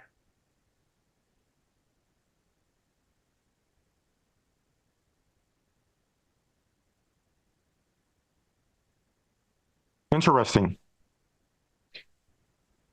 There you go. Yeah, I played this last night. I saw a little bit of it. I thought it was just a regular song. I wasn't really listening to the lyrics. I was just looking at the dance, and I was like, they're getting down up in that video. I just pulled up clips from other videos for the dancing, but the verse and the first verse and the chorus are almost word for word. I didn't change much from what he actually said. I when I was reading it to you just now, I'm like, is this the song version or is this the actual original? I can't. It was the original. PhD Tony says, I object to your poll question, including Witsit and the word think. All right. And Lord, oh my gosh. Lord Illuminous Pooh, a NSFW warning. Why did the sperm cross the road? Because I put on the wrong sock this morning. Oh my gosh. Icy Spin. Speaking of Witsit, says obfuscate, distract, play the victim. Simple. Oh, he was such a victim there. Okay, so let's pull up. I want to watch the victim thing that you did, and if you could, the integration you did. I don't know if people might be interested in going over the integration that you did. Yeah, I happen to. All right, let me find. I'll get my pad ready. I'll join with my pad. All right. Actual measurement of the claim. This is him breaking down. Yeah, you can use a kinematic quoted. Keep in mind, you just said the moon. Sure. The actual physical. You know, he actually came with the Ptolemaic model, and then it is a. All right, if anybody knows the exact time code in the original modern day debate, let me know. I'm searching. And you're trying to find the actual. Yeah. When you asked him on the map. Yeah, when you. It should be around 1 hour. Yeah. All right. Okay, here it is. Okay. Keep in mind, you just said that we don't have to worry about gravity and Newton. We could just use a kinematic equation because the gravity G is just the effect, and so on and so forth. I want to show you and everyone else how wrong you are and why I don't trust what you say about relativity and things like this. Okay, so we know from Newton's laws that everybody can see this, right? We know that F equals ma. We also know that the force of gravity equals big G m over r squared, right? So this would be the force of gravity. This would be acceleration on the other side. Now, we know that these two forces are going to equal. So we would have ma g m over r squared, right? The m's would cancel because we're talking about the mass of a certain object. And then what we have here is a equals g m, which is the mass of the Earth, since we're talking about gravity on the Earth's surface. R squared is the radius of the planet. If we input these numbers, we get 9.8. Do you can see that, or do you want me to actually type the numbers in? Of course, that's irrelevance. Do you can see this, or do you need me to type in the numbers and show it on the camera? Oh, of course. I think I already typed it in. Let me just show There's no concession. There's no concession. I'm leading to a point because I actually went through the numbers earlier just to irrelevance. Make sure. But this is the equation I just put in just now. If you could see that, maybe you can't see it. 9.8 meters per second squared when you put that in. Now, and that's going to be G. Now, you said you were a math whiz, and in school you did math and you could pass the test and not have to write the answers down. So why don't you tell me, how would you integrate this?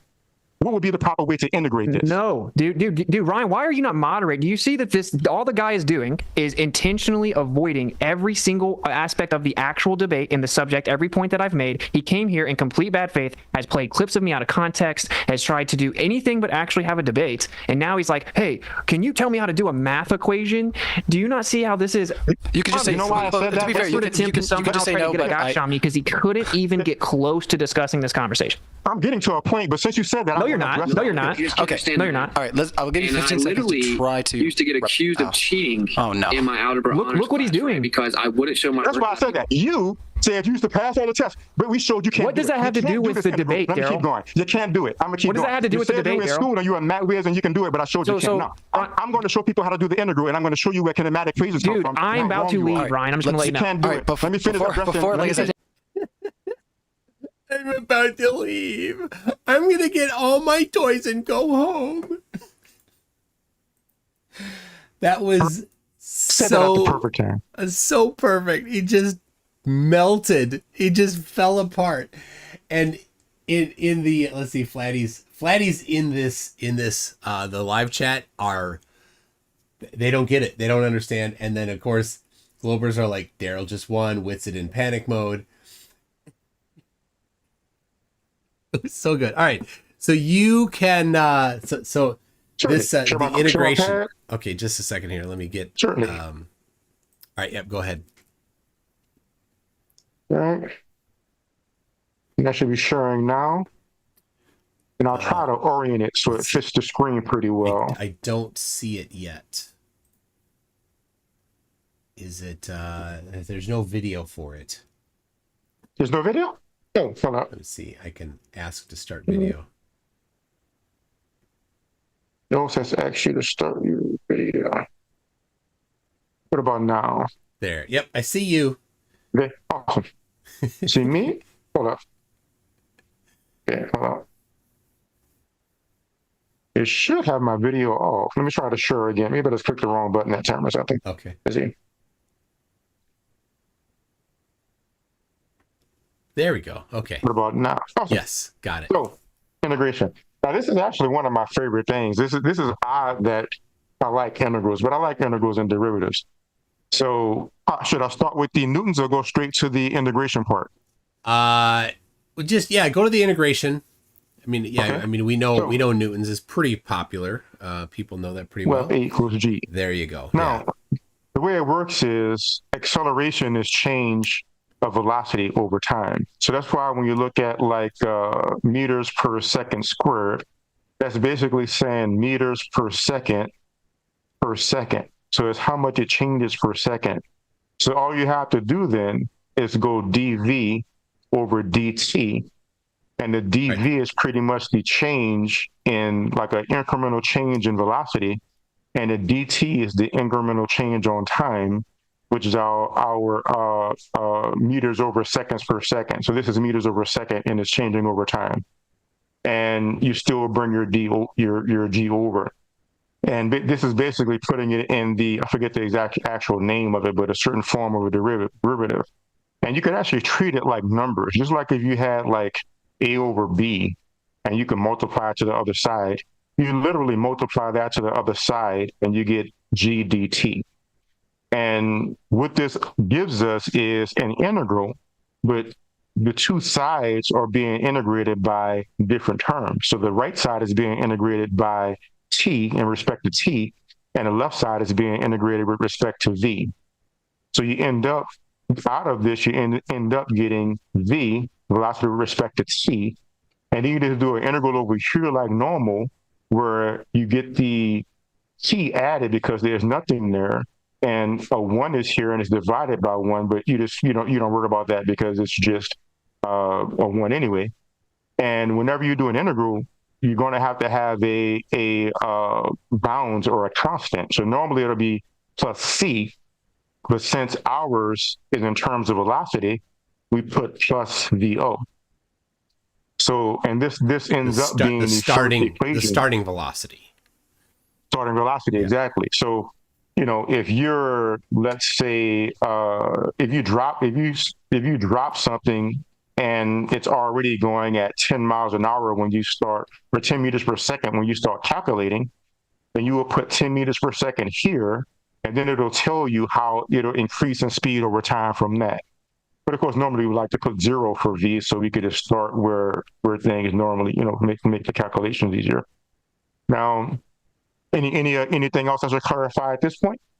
My guess is that people that haven't had calculus will struggle with the if you scroll up a little bit, they'll struggle with how did you go right in algebra and in high school physics. We can understand that acceleration is change in velocity with respect to time, right? That's the dv over dt. And then we can treat it as as algebra to move the dt over to the other side, right? So that the line then below, we've got dv equals g times dt, and then the integral there that you did. So to the non-calculus taker, and this is a little bit of a jump. What's happening with this to the non-calculus taker that you're doing the integral? Well, the integral is basically adding up. It's basically a sum. Is how my EM professor says it. But basically what the integral is doing is adding up a bunch of stuff. So if I add up all the changes in velocity that occurs due to the change in time, all of those changes will be due to how gravity causes a change over the change in time. So in a sense, let's put this in a different form. Like, let's say I have a box, right? And I want to know how big this box is. And let's say this box is a 3x2 box. I know I could look at that. I can see the area is 6. But I could also look at this as saying I'm going to add up all the individual boxes and see what the area of this thing is. So a way I can do that is I can add up all the x's, and let's say x, if this is the x side and this is the y side, I can say x goes to 3, and I can say y goes to 2, and the integral means I'm going to add all this up with respect to x and y, and if I take that integral, it'll end up being 6 because I have 6 boxes there. So that's how I would say how I would explain integrals to a non-math person, is you're simply adding up a bunch of things. So the reason why Newton had to come up with calculus is because, and my Waves professor, who was also my quantum professor, he actually gave an interesting talk about this that I can't explain in detail, right? But the idea is that we can look at this box and we can say this is 1 box, 2 box, 3 box, like the Cookie Monster. But if I'm talking about time or space, how many increments of space is in between the breadth of this pad? How many increments are there? We don't really know. But we could just say that there's an infinitesimal amount. Small, yeah. Exactly. So this dv is basically taking an infinitesimal amount of, let's say, velocity, and we're going to add up all of these with the integral. And this takes an infinitesimal amount of whatever we're integrating on this side. Technically, that's a 1 and a g, right? But we're taking this constant and adding them all up of very, very infinitesimal pieces of time. And together, we're going to figure out how much velocity changes when we add up all of these little pieces of g over time, given that we have an initial velocity we start with.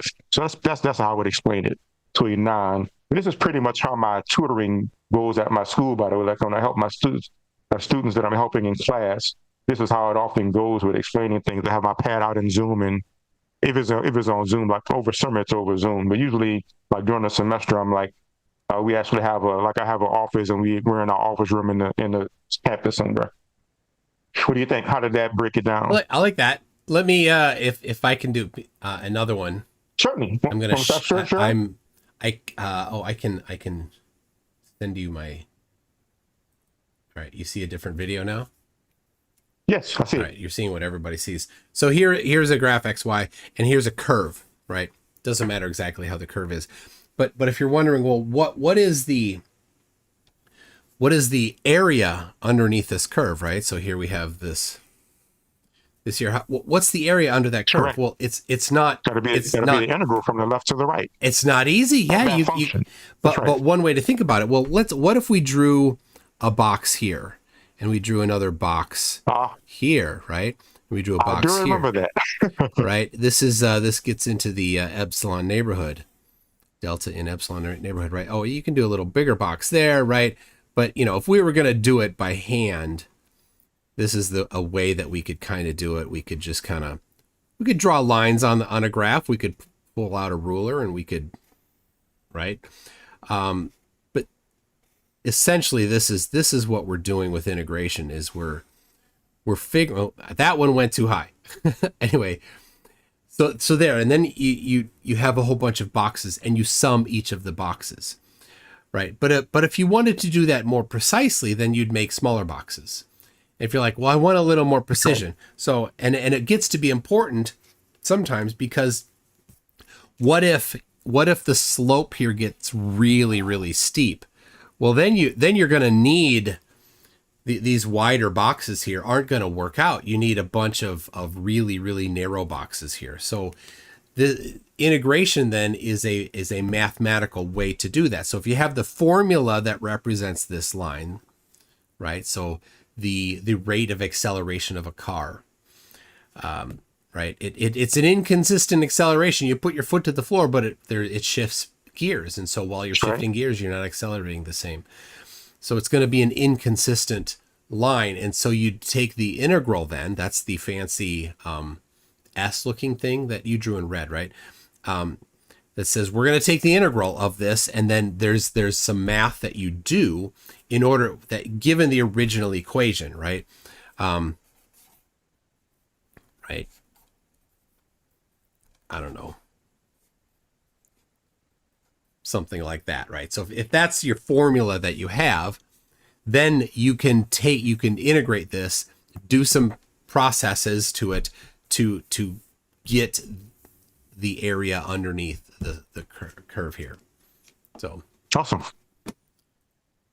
And that was x squared. Maybe I could show them how to do that as well, like that integral there. Oh, that, yeah. X squared plus 3x cubed plus 4. All right, tag, you're it. Okay. Let's see here. Share. And then, yeah, then Let's you need bounds on it this too. time, the first time. All right, seems to be good. All right. So we're taking this integral, right? And I will just put my integral sign here. Now, one thing to keep in mind, by the way, this is, and I'll erase this part here. Since there's x's there, technically you'd have a dx on the side. Yeah. And this would be basically an integral with respect to x. And the odd thing about integrals is, I guess it's not odd when you get the derivatives down, but you take your x and whatever this number is, you increase it by 1. And then whatever this number is that you increase it to, you divide by that number. And then you take that integral. And then you basically sum it down the line. So it'll be, the 3 stays the same. That's a 3, so it goes to 4. Then you divide by 4. And this one, basically you could say there's another 1 there. It's kind of odd when there's nothing there, but that just becomes t. I guess you could say, oh, I remember now. Actually, that's a t to the 0. But there's 1. So the 1 is t to the 0. So then you have to put a 1 where the 0 is, so that becomes 1, and you divide by 1. And then you would end up with a constant, because if you take a derivative, since I didn't have any numbers on there, if you take a derivative, it goes the reverse way. So if I took the derivative of this, I have to bring the top number down, which would be a 3. And I have to subtract 1, so that's x squared, but there's already a 3 there, so that cancels. And the same thing will happen along the whole way to where I end up getting the same thing I had before. And this was a 1, so you bring the 1 down, and then it goes t to 0 again. And And whenever you have a constant, it goes back to zero. So that's how integrals, that's why I said how if you get the derivatives, the integrals become easier because they're reverses of each other. What do you think? We should do more on that? This is, I think a few people are reaching their edge of what they can handle. But the point of this, if you scroll up a little bit there on your screen there you've got that VT equals GT plus V naught.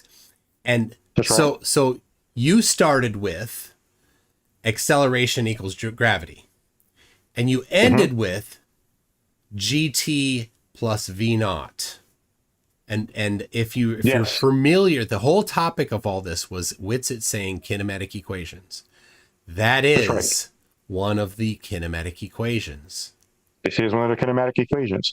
And I know people were saying in the chat, like people were saying, and I think he was saying you could get it from whatever. I can let you know in my class, I remember this derivation because my professor did this in class. I don't even remember what class it was, but I just remember it stuck out because I remember, I guess technically I almost never remember the equations. I remember derivations better than equations. That's much better way to do it. Yeah. Yeah. So in my classes, when I need this is what I do to get the equations again, right? So I don't necessarily remember them. Yeah. Yeah, as long as you can do it on the fly quickly. And then, all right, so then you did another one and derived another kinematic equation. So what was that? So basically, we talked about derivatives. So basically, if I take a derivative of a position, that becomes a velocity because you're changing position over time. And if you're doing it with respect to t, so I'm talking about dt there, and if you take the derivative of the velocity, it becomes the acceleration, which means that the integrals go to the same way. If I take the integral of a, it becomes v, and if I take the integral of v, it becomes x. So by the same token, just like how acceleration was dv dt, velocity is the change in velocity, the change in position over the change in time. That's why velocity has meters over seconds. It's literally the change in position over the change in time, which means I can make the same decomposition that I did for acceleration to velocity. I can make the same decomposition for velocity to position. And now I can go ahead and move that around. And now I have my GT plus VO dt, and now I'm taking the integral of this whole thing, so you can't do a part of it. Even when I did that other integral, you notice the dt was at the end, but I don't know why whenever I'm doing this equation, I like to put them in parentheses, maybe because I'm not used to having the something with the sub o there. So we end up doing the same thing. We take the integral of both sides, and now this little bitty piece of x, as I'm adding it all together, it'll be some kind of x over a period of time. And as we did a moment ago, I'll have my g, this is a t with a 1 there, so it becomes 2, and I divide by 2. And this is a v with a 1 there, it just becomes t. And now I would have a constant because there's no, what we call them there, but since I'm dealing with position, this becomes xo, and this is an o as well. And again, if you look at the textbooks, I mean, they usually have it something like, I don't know why they have to be complicated about things. Sometimes they will like have it reverse, and then they would have like, 1/2 and at squared, but it's pretty much the same thing. And if I remember right, this is how I had in the textbook I showed, even though, what did they have different? They might have had something, that would have to make things fancy, but that's pretty much the way it is. So this is another kinematic equation to where if you're given a rock or something on top of a cliff, which I would have challenged Witsit about if we ever debated gravity fully, and you drop it, this equation will tell you, how fast it'd be going when it hits the ground. And basically between these two, you'll be able to get how fast it's going when it hits the ground, how long it takes to hit the ground, and we can calculate that. And I know that because in one of my classes, we had a lab and we had to do that. We had to take something and shoot it with a projectile, and we had to measure how far it went. We had to measure how high it went. We had to measure how long it took. And then we had to actually calculate it algebraically. And then we had to actually do it graphically, where we had to actually draw the vectors and show that the vectors all match. So we have to actually do that. So it just amazes me when these flat earthers talk about how you just believe in science, you just believe and you're indoctrinated. It's like, what then? Did they ever sit in the class anywhere? No, I mean, that's the thing. who in They the never world? did a physics lab. That's the most important thing that I've gotten from this in relation to school and their idea of indoctrination. They never did a physics lab to see that the math that you learned and are responsible to know and are going to be tested on to make sure you understand it and that you can regurgitate it, as they say. The lab is the application of it. That's right. And if it doesn't match, then they lied to you, or maybe you did it wrong. You did something wrong. Exactly. And so then, okay, well then let's examine it. Oh, well, oh no, hold on. I did the math wrong here. Or I made a mistake with the apparatus here. Exactly. So, all right, you didn't measure something right. You moved the decimal. But you can figure it out. Yeah. All right. Yeah. I'm gonna put up here for reference. Here's the kinematic equations. This is from Hyperphysics. Hyperphysics is a great resource for physics things. So there is the four common kinematics equations. And the one that you derived there is number 2, correct? The first one? Number 2 and number 3. Yeah, and number 3. Number 3 is the one that I use the most. In fact, when I debated on the moon landing, I used the number 3 here to determine the magnitude of the gravity on the moon when the hammer and feather were dropped. I counted the frames. Oh. I got the amount of elapsed time from when he released the feather and hammer until it hit the ground. V sub 0, or V naught, was not 0 because the velocity was 0 at the beginning. So that term goes out. So you just have x, which is the position, equals 1/2 a t squared. T is the amount of time. A is acceleration. I wanted to know a, so I just rearranged the equation to give me a equals 2x over t squared. So a kinematic equation. This is covered in high school physics class, which a lot of people never took, which is fine. Oh my gosh, General comes in with a $20 super chat. He must have missed the answer the first time. He started with a $5 super chat. And he asks again. I'll ask it again, Daryl. Reminder, Daryl showed up to a debate about heliocentrism, not knowing the current explanation for heliocentrism. He said relativity questions are gotcha questions. Relativity explains how the planets go around the sun. Apparently General prefers to do all of his application of the forces and the movement using Einstein's field equations. He is that incredibly smart. The rest of us mere mortals, unless necessary, we will just use the Newtonian limit as has been derived from general relativity's field equations. But hey, his standards are so high that nanosecond tune that it took, the difference between that nanosecond of that rock hitting the ground, that 0.005 nanosecond, he needs that 0.005 nanosecond. Well, and it was 4.3 Planck lengths off.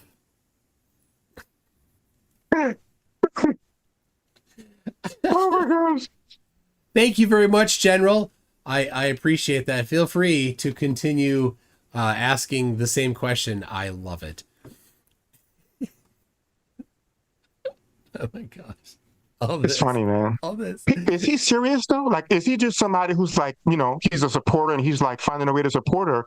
Is he really serious? I have do you know? never Is he like seen. A regular? I've never seen General before, and General's channel is General 4690 and has nothing about the channel except he joined in November of 2018.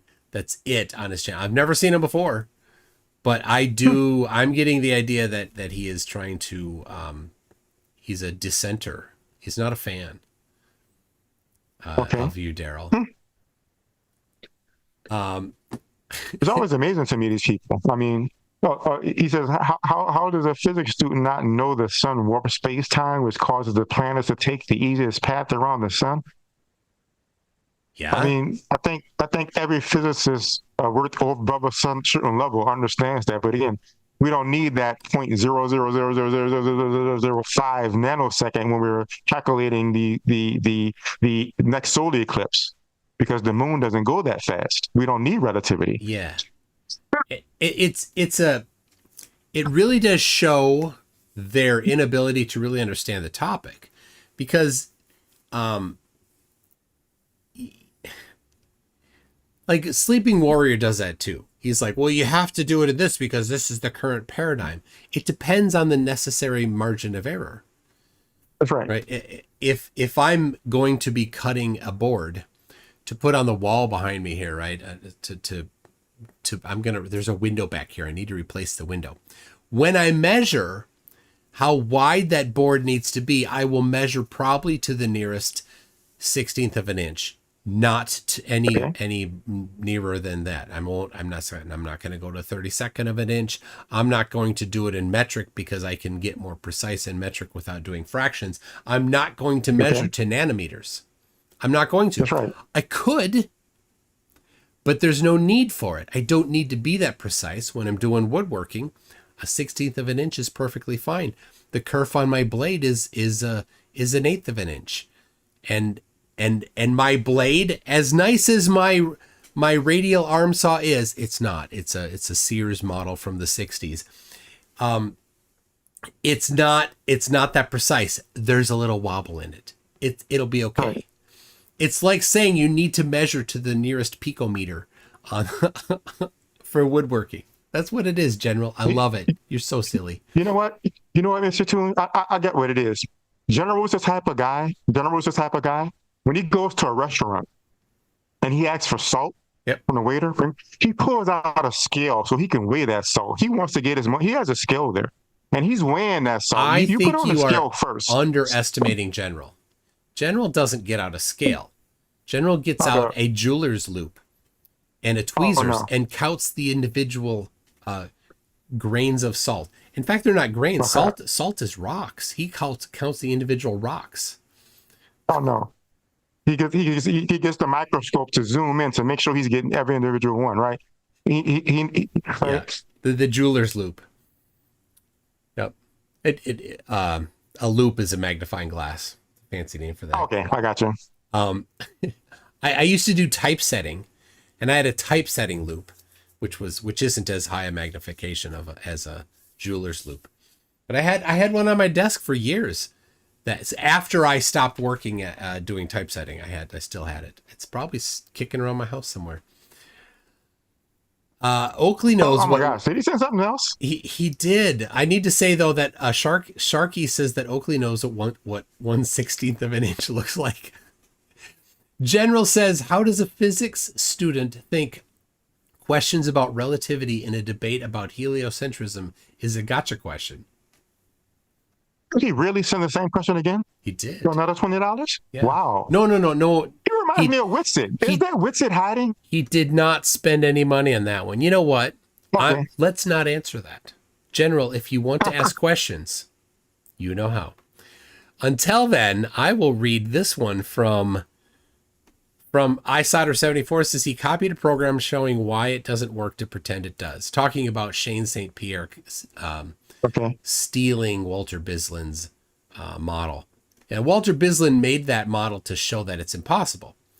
That it doesn't work on a flat Earth. Because all of the light that you can put the observer in Antarctica, and you can put on December 21st, and you can put the sun at 12 hours away from local solar noon.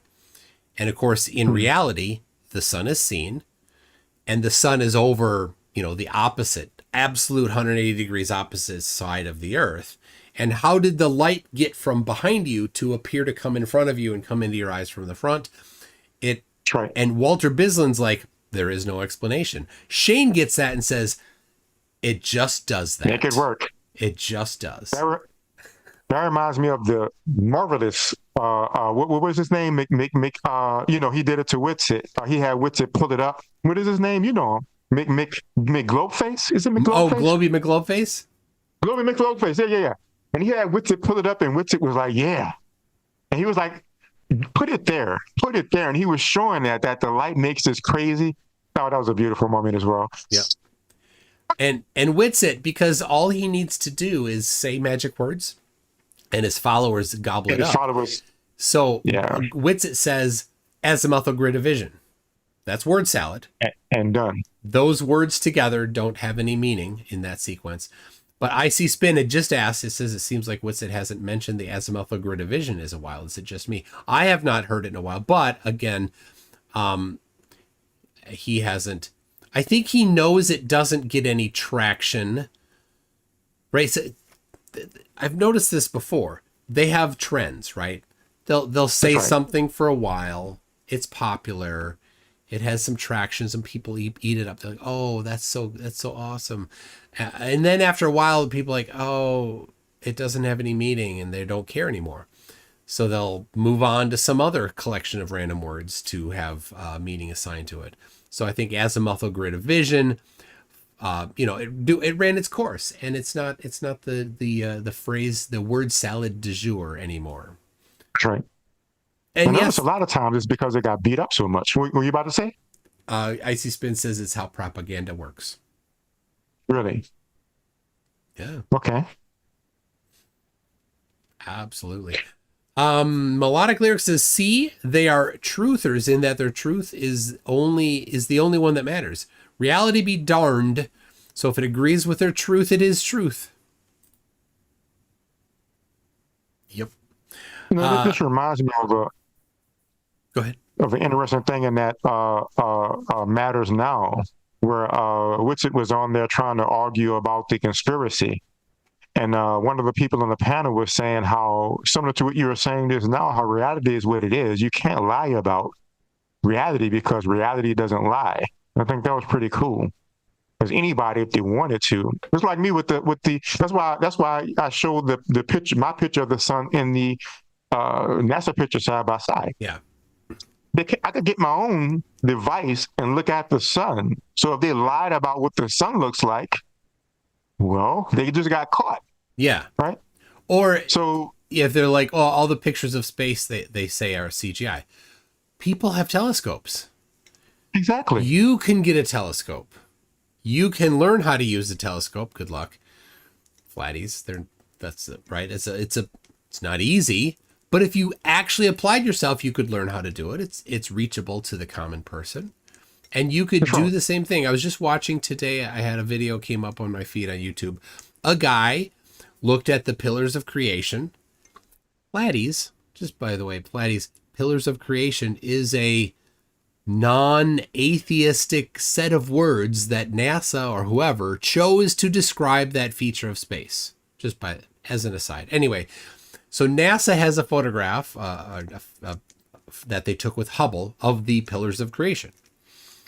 And Flatties look at that like, it's CGI. So this guy has, I think it was it looked like an 8-inch telescope. I jumped around a little bit of the video. It looked like he had an 8-inch telescope. And he took photos of it in very specific wavelengths, and he put them side by side, and they look the same, right? Hubble has different sensors than he had, so they're a little different. Now, the difference, he was showing, here's the difference. You zoom in on Hubble, you have more resolution. You zoom in on his, you don't have more resolution. That was what he was showing. But the pictures look the same. You can do it. So just like you, Daryl, you showed that you can get sunspots and they match the ones from NASA. So obviously NASA's not lying. I'm pretty proud of that picture. Can I show that picture right now? Yes. Oh, let me find that one. This is how many months? This is 8 months of work to finally get a picture like this. Really? I first started taking pictures of the sun in December of last year, and they're on my site. It's horrible. It's horrible. What are you using? What telescope? It is a sun. I could put it up. I even forget the name. It's a strong solar scope, if I remember right. In fact, pretty sure I wrote it on my site actually. Let's see here what the exact kind is. I have the camera and the type of telescope. Exactly. Waterproof.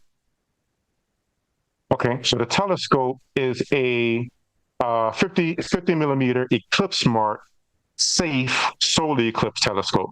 It's not very expensive. As a matter of fact, my camera actually stripped the thing that holds it in there the last time I went to take pictures. So I have to maybe drill more holes in it to keep it there. So Eclipse Smart safe solar eclipse telescope. Okay. The camera is a Canon EOS Rebel T7. And I found the pic. I'll finish sort of detailing the details as I have the pickup. Let's see here, share and application. There we go. So a Canon digital camera. I use 150 because I had to go back and forth with the shutter speed. So I settled on 1/50th of a second. And the ISO, I really have to play with that. So this is my process, by the way. When I first started taking pictures, I would take like lots of pictures. I would just like, let's say, I would put it on the lowest focus setting, take a bunch of pictures. Step it up one, take a bunch of pictures. The lowest exposure setting? Yeah, exactly. Yeah. The exposure setting. Yes. And then I would do the same thing with a different SO. So I would go through the whole gamut with each ISO. And then over time, I would narrow down which one was the best ISO setting, the best exposure setting. And eventually, I settled upon 1/50th of a second and ISO. Yeah, I'm not a photographer, so I probably mix up all the terminology and everything, but I just wanted to get pictures of the sun. So I just stumbled my way through it and looked online, and eventually I worked it out. And then this picture, when I got it, it still was a little bit too bright. So after in post-production, I dimmed it a little bit. Yeah, in post. And I increased the contrast a bit. Okay. So it's actually in the folder with all my other images. So like these are some of the raw images from that day. It is flipping through, right? Are you able to see it on the screen? Yeah, I see. Yep. So these are all the images I took that day. I took like hundreds of images to confirm the rotation of the sun. So this will be a raw image without any adjustment from that day. So as you can see, I mean, it's still pretty good. Yeah. But it's brighter and doesn't have as much contrast. Now, another thing is some of these images, since I'm randomly scrolling through, as you can see, there's a cloud right there. So some of them are clouds. No, that's the moon. Some of them have... That's the moon. But, I had to find a picture, one of them out of the hundreds I took that day, where, it was no clouds. It was very clear, and all the things lined up at that particular moment, at that particular picture, where it came out very good at that particular moment. And then I took that particular picture at that particular moment, I dimmed it a little bit, increased the contrast a little bit, and voila, I like it a lot. That's pretty good. So yeah, so thanks for letting me share it. I'm pretty proud of that. It was a lot of work to get. Like I said, I'm not a camera person. I couldn't talk camera with you, but I just wanted to get a picture of the sun, so I just did what I had to do to get it. And that's pretty much all I can do. I mean, I took pictures of other things. Like, I don't know if you saw my debate with me and Tony against Toby and Allen, but I had a picture of the moon where I was talking about the fact that we can look at the moon and see that the eclipse only happens, a solar eclipse only happens at the new moon because it's in front of the sun. Oh yeah. And I just happened to take a picture of the moon, just playing around with the camera, and I used that in that debate. And to confirm that the moon cycles correspond with the eclipses. All right. This is one you took right here? Yeah, I took this a week and a half ago. This is the ISS transiting the sun. Nice.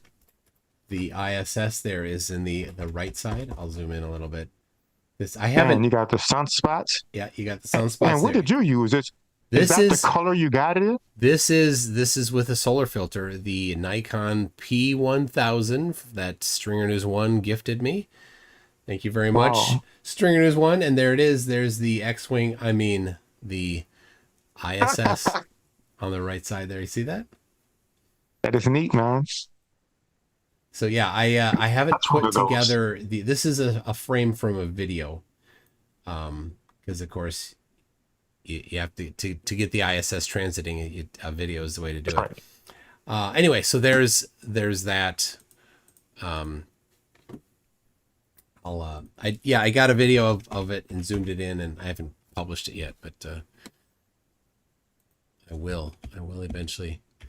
Okay. You know what I haven't seen? I haven't seen General come in with a clarifying question, so that's too bad. Oh, he's had enough already. I don't know. I haven't seen him. He does not want to ask another question. PhD Tony says also, very well done, Daryl. Great job. Oh, thanks, appreciate it. Yeah, PhD Tony, one of my favorite debaters. PhD, which I want to be. So yeah, love Tony. And you're working on right now your what degree? Still my bachelor's. Yeah, so okay. I'm no older, but I was out of school for a while. I had a whole career. Hated it. The further I got along with it, I worked at a bank. And the more higher I moved up, the more I hated it for various reasons. I was like, nah, I want to do something that I love doing. So I went back to school. So I'm a senior right now, my last year. And I plan on going to grad school for astronomy, which is hard. It's hard to get in for astronomy because it's such a small community. So I don't even know if I'll be able to do it. I'll see. I mean, I do well, but still at UT, I would say I'm average. Like right now, my GPA is 3.5, something like that. I could pull it up and get the exact one, but it's not an A. It's like a B plus. Yeah. So, I mean, I'm not doing bad, but I'm sure if I was at another school, I would have an A because before I got here, I made like A's and everything whenever I wanted to. But UT is pretty hard. So like here, I'm just like an average student. This is amazing. Like when I first got here, I would ask everybody, because when I got here, like put in my thing, I had something with 2 summa cum laude associate degrees, and it's doing pretty well. That I would ask everybody, hey, what was your GPA when you got here? What'd you do? Everybody graduated with it. Everybody I talked to, they either had a 4.0 or a 3.8 something if they came from high school. Yeah. Or if they came from a community college, they all did really well too. So it's like everybody's like that. So when you're in class, the pace is crazy. And I'm used to it now. But when I first got here, it was like, man, that's why I don't have a Friday. The last 2 semesters, I got all A's. But the first semester was my lowest semester. And I've been going up since then. And I got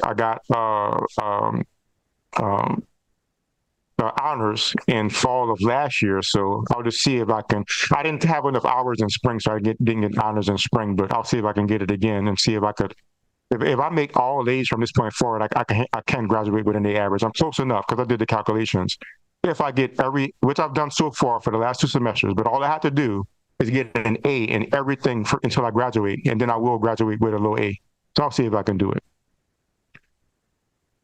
Well, that's great. I'm excited. I'm excited for you to finish. Then what? Grad school. Do you know where? Applying this fall. Okay. Don't know where yet. I think I would like to stay in Texas, but I'm not dead set on it. The main thing is I just want to have a good financial aid package. Yeah. And if all things being the same, if I had between physics and astronomy, I would go to astronomy. But I want to be in grad school in the fall, so I will go for physics. If not. And but I'll see. So I'll start applying in a few months, and I'm going to apply to several in Texas and maybe a few out of state, and I'll see where I end up. Well, that's cool. Now, where did you live before you were in Texas? There. Immediately before Texas, I was in Kentucky. Okay. I'm originally from New Orleans, but I went to Kentucky with that job, and then I came to Texas for a promotion with the job. So that's what moved me around a bit. And I was in San Antonio. And so then I just stayed in Texas to go to school for the lower tuition. And of course, UT is a good school. So even if I actually got into a lot of schools, I mean, but UT was my, I applied to a lot of schools, but that was the highest one that I got into that I really wanted to get in. So I stayed and went to UT. So yeah, that's what got me here. Well, that's cool. Well, you know what? We do have another chat from a question or comment from General. I think General is going to be very excited for this. General says, I get it now. You're not smart enough to understand relativity. So you avoid giving the actual explanation. Then you try to belittle others that do understand relativity because you are unable to. So that's not a question. It's just a snarky comment. So here's what I'm going to do, Daryl. I'm going to do this. You're going to like this, General. You're going to really like this. I will put up, I have money in escrow already. I'll put up $5,000 of that money that I already have in escrow. It's over 40,000. I'm sorry, it's over 20,000. It's over 20,000. I'll put up $5,000 for you, General, you, to take the same test on general relativity as Daryl. General, of course, you also put up $5,000. And if Daryl beats you, you pay the money to me, and Daryl, that $5,000 will go to your tuition. That'll work. Yeah, let's do it. And General, if you win, you get that $5,000. You do whatever you want with it. My email address is mctoon@mctoon.net. You can send that, send the details of your escrow to me, and then we will set that up. We'll do it live on video. We will get a university level relativity test. You won't know what the contents are. Daryl won't know what the contents are. How about that? Let's do it. There it is. And if this happens, people can go to BetMoose and they can do their own betting on the side too. And what we can do, actually, if we do it, I would take the test live on your channel. How about that? We'll do the test live. Absolutely. Awesome. Both you and he will be live at the same time. We'll have a proctor to make sure that nobody is viewing the other one's test on their phone or something like that. So there you go. Yeah. Well, obviously, General, Daryl is in for it. I hope you are, Mr. Smarty Pants, on relativity. I mean, yeah, he's so intelligent and he understands this so much better than me. I mean, he might as well grab that 5,000. Now, to be fair, he did say, then you belittle others that do understand relativity because you are unable to. So I will extend this, and Daryl, I'm guessing you'll agree, to Witsit performing the test. Oh, definitely. Instead of General, should you want to volunteer him as tribute. So that'll work. I like Hunger Games as well. Yeah, those books are awesome. The movies are awesome as well. Those are one of the few series where the books and the movies are as good as the books in a sense, as far as movies are good. But yeah, I'm up for it. What's that? What was that you were talking about there? That last? Were you reading Hunger Games? Hunger Games. Oh yeah, Volunteers Tribute. Yep. Yeah, there it is. So yeah, and General said this is funny. General says he lost the test in his last debate. Where's my 5K? See, what a coward. He said what? He claimed that you lost the test in the last debate. Now Witsit knows nothing about relativity, and there was no details of relativity there to be discussed. So, I mean, Witsit only has misquoting and misunderstanding this book specifically. Not this page. Not this page. Witsit doesn't know what this page says. It's this page, this one thing here, and he says the word terrestrial without understanding what it means. Terrestrial means on the Earth only, without looking outside the Earth.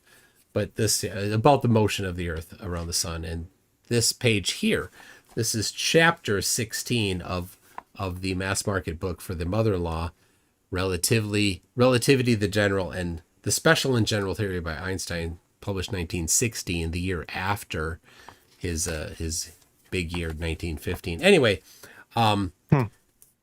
Einstein knows that the Earth is moving around the sun because of stellar aberration and the change of the color of light. I need to read that book. Shift. It's a good overview of relativity when if you're not gonna go through the field equations. So and it helps with the first pulling the bad the false hopes, because I noticed yesterday when you were going through that book, I was like, man, those, not only do you understand relativity better, but you can catch them on that. You put a lot of work in. I mean, when you debate, you have the books. I remember you were debating somebody and they pulled out the little manual thing we were talking about, and you read all of them.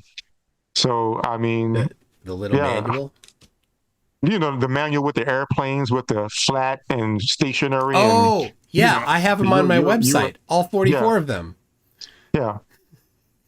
You actually read all 44 of them? I didn't read all of them. I read the Okay. portions that the flatties refer to, right? Like the whole section of it, because to get the context. But you know, they're talking about doing simulations and things like that, where the reason why they say these things is so that the future engineers reading it know, well, oh, they did not account for the flex of the wing. They did not account for the changing mass distribution of the airplane as it burns fuel. They did not account for wind. They did not account for the rotation of the Earth. They did not account for the curve of the Earth. They did not account for all these different things. So future engineer reading this, you need to account for those things if it's part of what you need to do because of the details that you have to cover. That makes sense. Yeah. And of course, you know, general, he's going to, you know, do it with relativity anyway. So I guess, you know, he doesn't have to worry about those details because he will be at a much higher level of detail, right? Yeah. Well, General says, let's see. General says, I knew the explanation for heliocentrism. Daryl did not know the explanation for heliocentrism. Where's my 5K? And that is General's 20th super chat on my channel. So apparently General's been here before, but these are the only ones that I know of before. So maybe he's changed his name. Interesting. No. Anyway, but Daryl, you did know the explanation, right? You do know the relativity. Explanation for the relativity portion of it. If you mean like that, yeah, that according to relativity, mass warp space time. Yeah. Yeah. I mean, I couldn't derive the formulas for you, but yeah, I mean that's common knowledge. But I mean, General could. Obviously, General could. Yeah, definitely. Yeah. Nothing. I mean, why don't you do it in chat right now? I mean, he could probably do it in fewer lines than Einstein. Thinking about it, right? I mean, he would probably improve upon it, right? I mean, wouldn't you think? Right? Oh, Ready Geezer 1 says General is Mark Sargent. He gave himself a promotion. Is he Sergeant to General? You see that? It's a military thing. What do you think about what Josh Garver is saying? What does that mean? Josh Garver says, I will debate relativity with anyone who has read Modern Physics by Tipler. Well, Josh is a normal. He's not a flatty. Okay. My guess, and Josh does math tutoring and things like that. Okay. I will debate anyone who's read Modern Physics. I will debate relativity with anyone who's read Modern Physics by Tipler. My guess is that you're going to be safe because what flatty has read Modern Physics by Tipler? I don't even know what it is. I got you. Okay. Modern Physics, Tipler, Portland State University, 5th edition. There it is.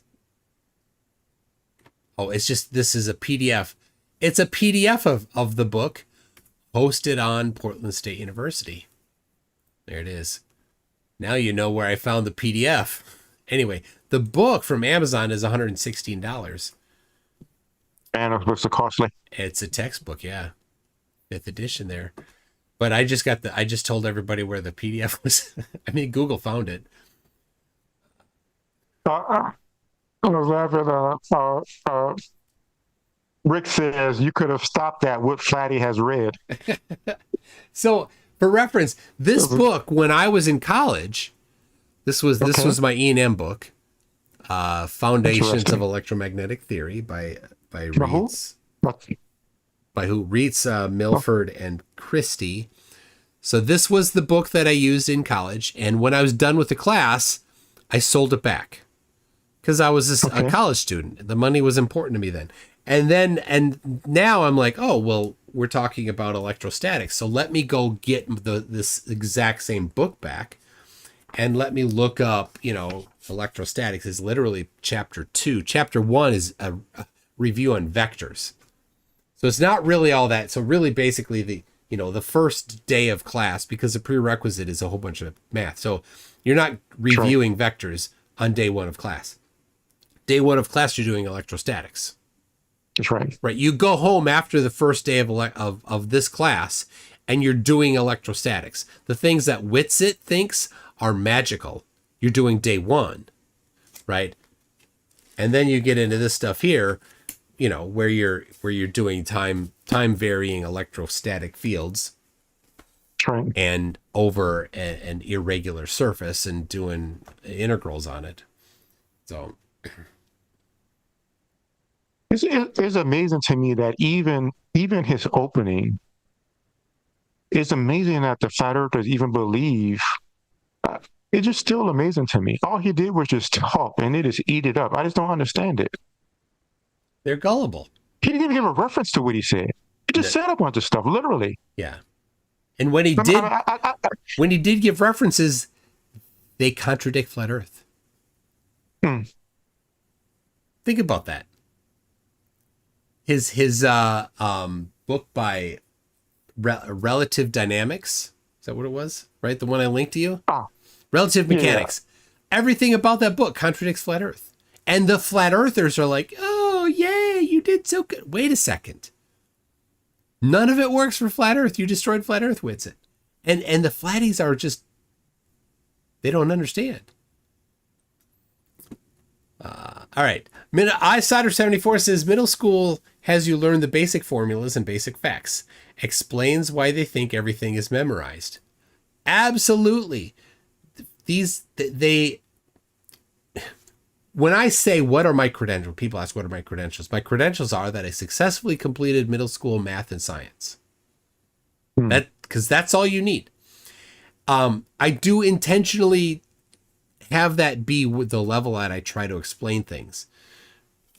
Most of the time, obviously, if you're doing something that's touching on relativity or it has some algebra, advanced algebra in it, right? Middle school covers algebra, but doing an integral, right? You can't get too far without doing some calculus on that.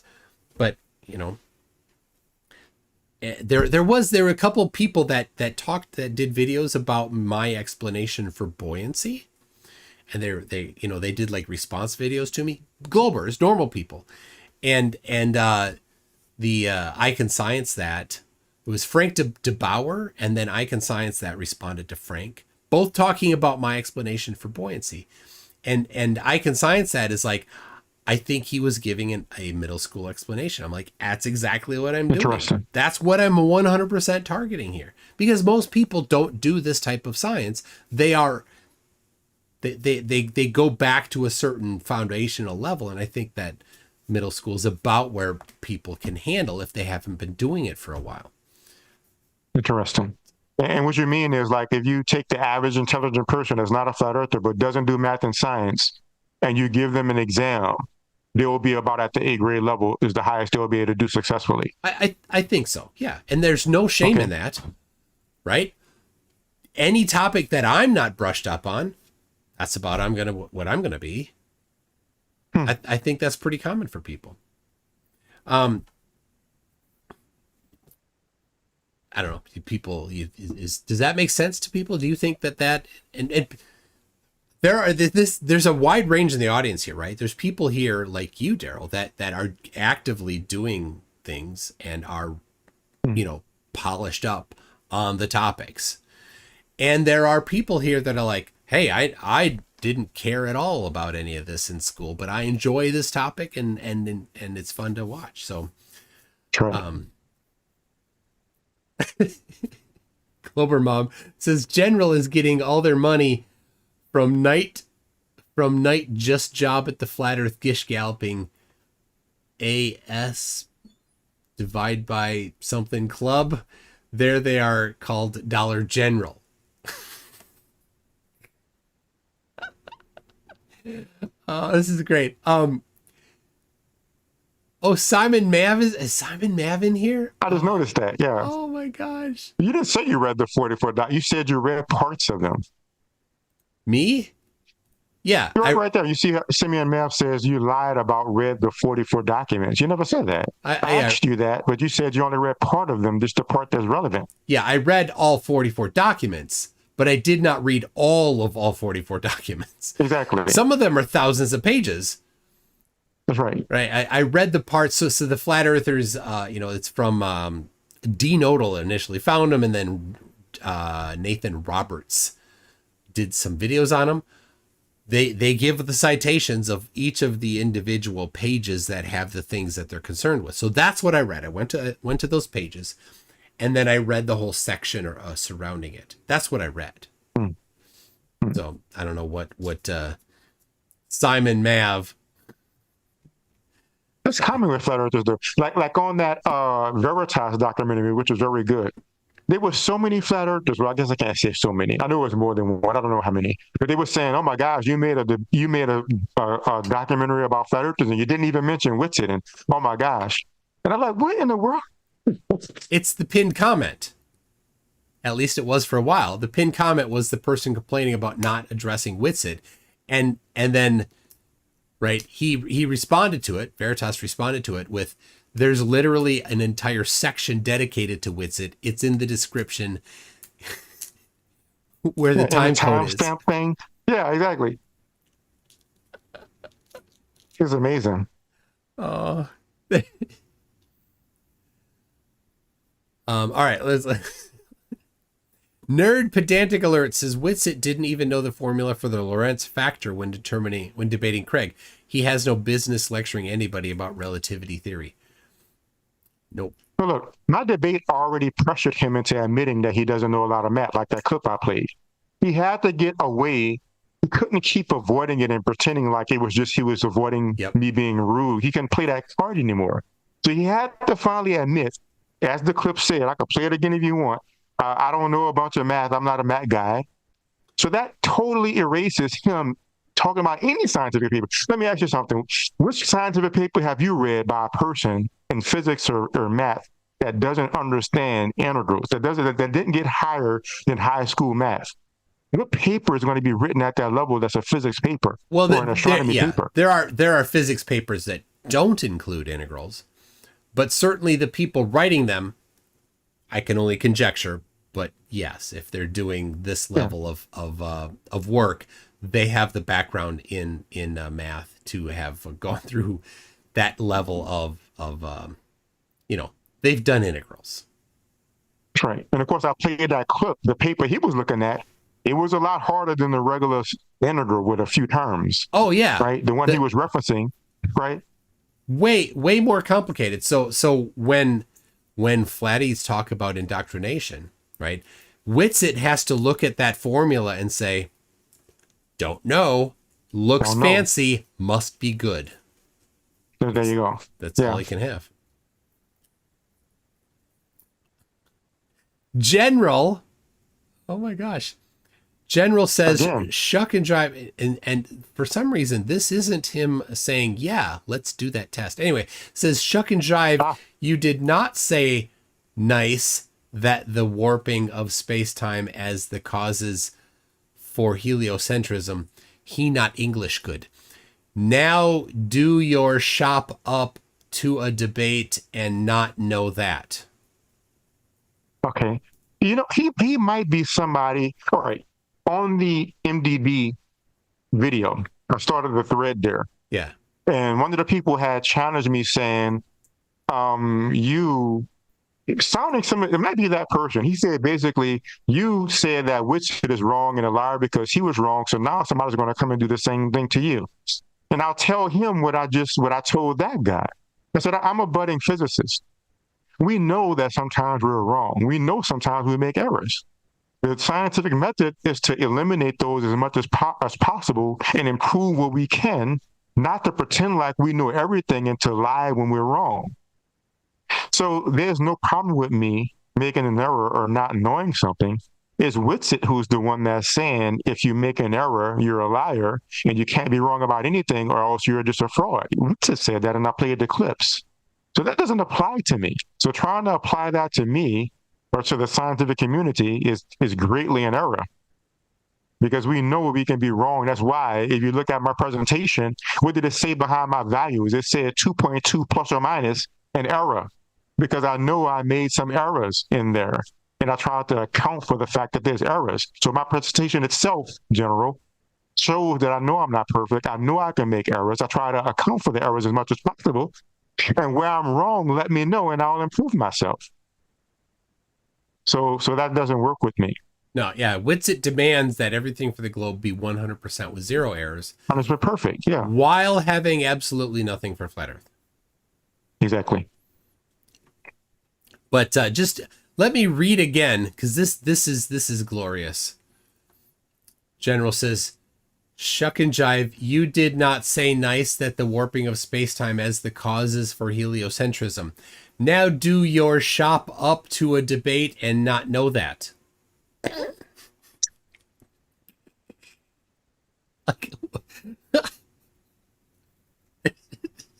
That's not English. That's word salad there. I don't know. Thank you, General, for angry typing that. It was a mess. Okay. I don't believe that's a real person. I think maybe he's using a random word generator.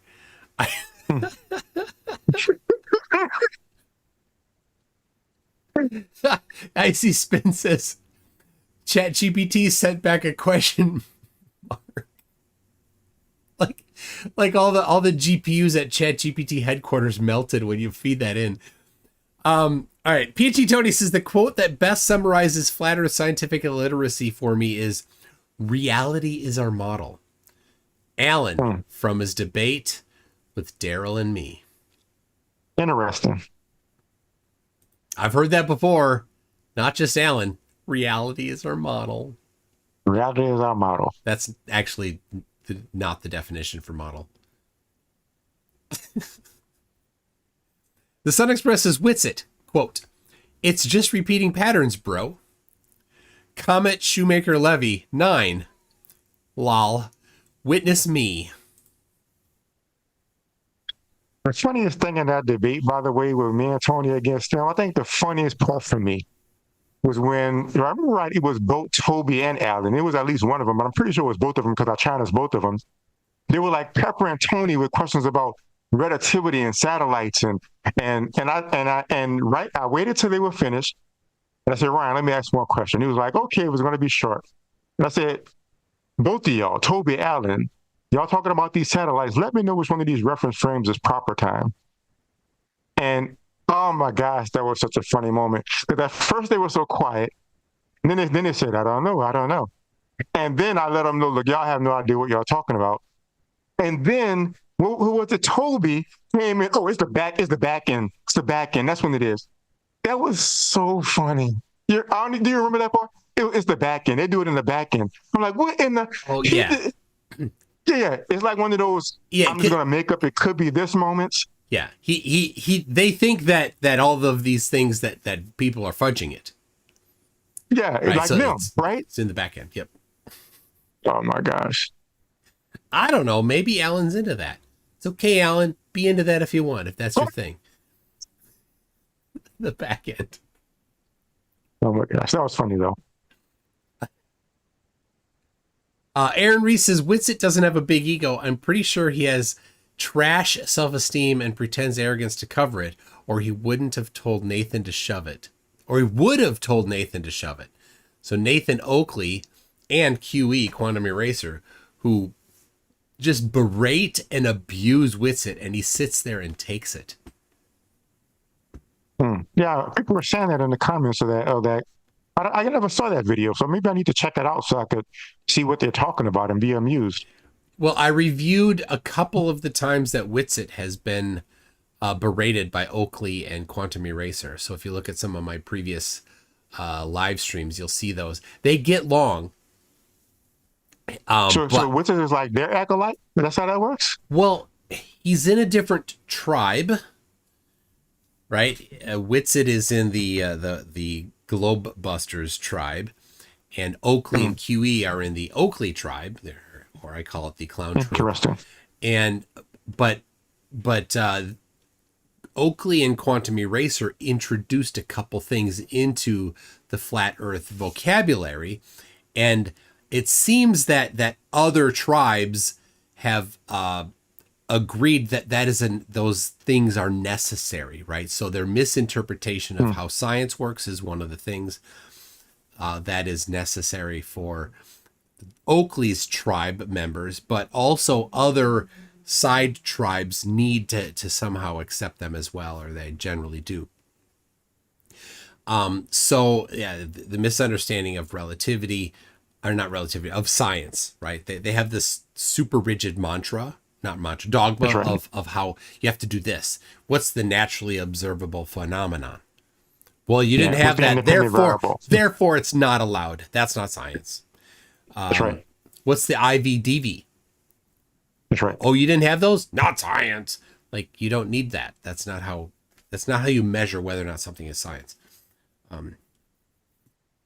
Anyway, so he went to, the first one I noticed was somebody messaged me the night of the debate that Witsit had with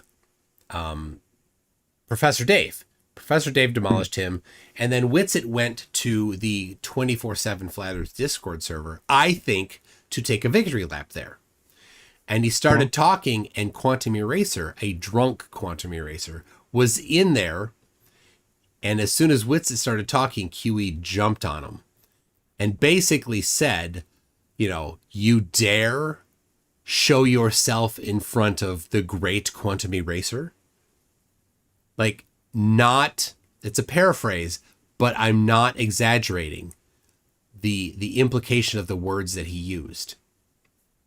Interesting. Anyway, so there's a few other times that Oakley has berated Witsit, and I've covered them, and I have another one on deck, ready to go in, I don't know, a week or two that I'll be doing.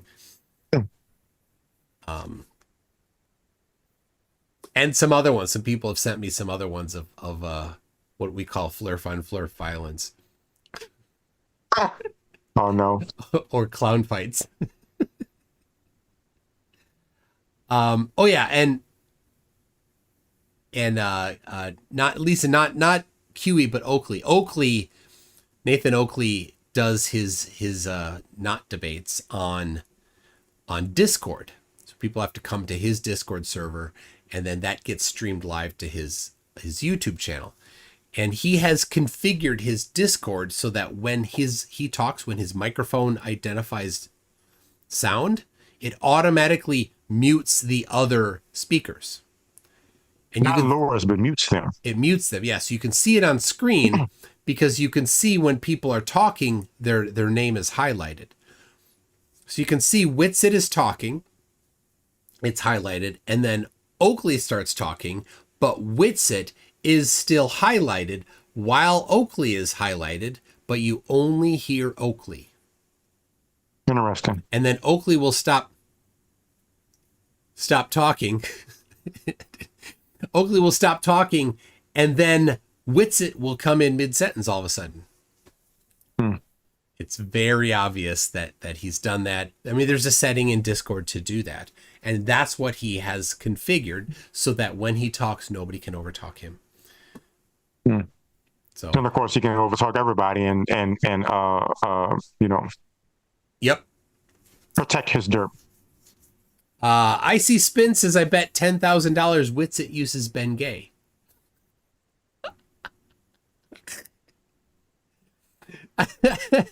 JSS Tiger says, Witsit told us the globe was reverse engineered from the sky, but the sky we observe can't happen on flat Earth. He's definitely ditching flat Earth. He said that, though. He said that from the beginning. And yes, you look at things, you observe things, you figure out what's happening, and then you develop a model. And then you test that model. Was it reverse engineered from looking at the sky? You bet it was. And then we tested it. And did it work? You bet it did. Turns out it's right. Nerd Protecting Alert says, Witsit, he asked you to integrate, not disintegrate. Which is what he did. It was so good. iSolder74 says, Witsit, do you want some cheese with that wine? JS Tiger says, integration is the sum of rectangles with dt, difference in time, infinitesimally, I said that wrong, small, and height v under velocity time curve. So people were asking why you would need to do an integration. Why do you need to have the area under a curve? So something that might be easy to understand would be maybe acceleration in relation to how much fuel you might need. Okay. So like if you're building a rocket and you launch the rocket, well, when you first launch the rocket, it's full of fuel and it's super heavy. It's its heaviest as it can be from the beginning. And so when you first start going, the acceleration is low because there's so much mass there. And then as, 5 seconds later, you've burned some fuel, you've accelerated already, so you have that velocity already on there, but your acceleration has increased because there's less fuel, less mass. 5 seconds again later, again, there's less fuel, less mass. So how do you know how much fuel you need if you know the amount of thrust you can have in order to get something up to a certain height and a certain velocity? You would need to know that velocity, that acceleration graph, because the acceleration will get steeper over time. You need to know the area underneath that so that you can figure out how much fuel you're going to need. It's a great application. That must be what SpaceX has to do pretty regularly. I think it's not just SpaceX that has to do it. And then the rocket formula. If you've ever seen, Chris Hadley has some sort of like a Master Series video that's advertising for his Master Series video. The rocket equation, I think, I haven't looked in detail at it, but my guess is by looking at it that it's the result of an integration. Is how that formula came to be. Interesting. Lord Illuminous Pooh says, if video games affected youth, then my gen would have spent our time in dark rooms eating magic pellets and listening to repetitive music. Raves? That is what your generation did, Lord Illuminous Pooh. Lisa says, I always thought that the Mechanical Universe series also explained calculus really well. Very old, but excellent. The Mechanical Universe series is The Mechanical Universe is a critically acclaimed series of 52 30-minute videos covering the basic topics of introductory university physics course. There it is. And if you Google it, the first link will be a link to those videos hosted on YouTube. Thank you very much, Lisa. Let me grab the results of my search. There you go. If you are interested in educating yourself in university level physics, there it is. Awesome. Thanks, Lisa. Icy Spin says, I got, so the math that you were doing, Daryl, Icy Spin says, I got 8008135. What did I do wrong? Okay, and, so for the yeah. So do you have your calculator there? Yes. Could you type in? Yeah, just type into your calculator 8008135. Hello. 8008135. Yeah. 8008135. Yeah, and then put it up on the screen for everybody to see. Can you put your calculator up? Yeah. Let me. This doesn't work because of my background thing. Your background's not working. Yeah.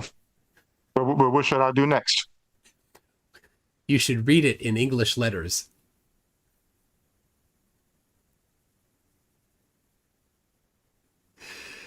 The Okay, eight, I don't see it. the 8 is a B, and the O, Okay. the zeros are O's. Oh And the, my gosh.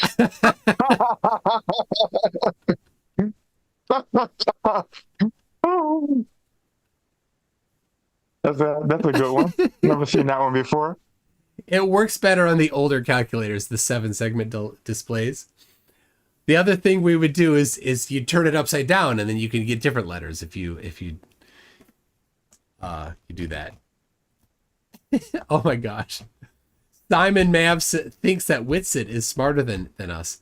Tell you what, Simon, I will, for myself, if you think that Witsit is smarter than me, I will put my own money against myself and Witsit.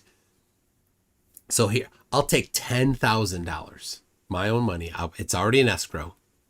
$10,000. You get a university level physics exam. I'll take it, and Witsit takes it live, streamed live with the proctor, so we can't cheat. And of course, Simon, you'll also have the $10,000 that you put in escrow, and winner takes all. How about that?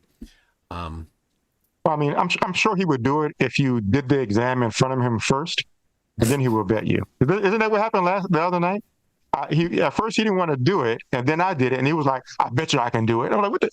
You just saw me do it. Of course, I bet you can do it now." I'm supposed to bet you to take the test that I just did in front of you now after you. Yeah.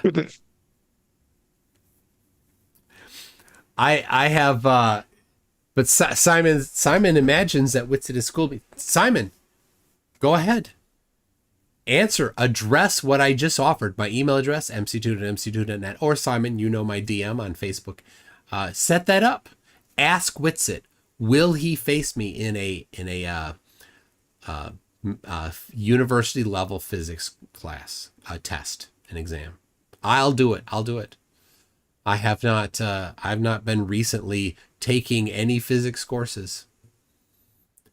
In fact, Witsit has definitely more recently taken formal courses than I have, for sure.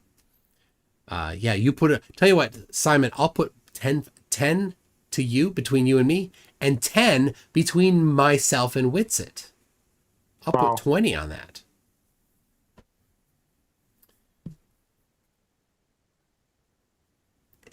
Simon, are you confident enough? Or are you just going to talk? You're just going to flap your face, right? I love it. We all know he's just gonna flap his face. Simon is a keyboard warrior extreme. Icy Spin did that with the calculator.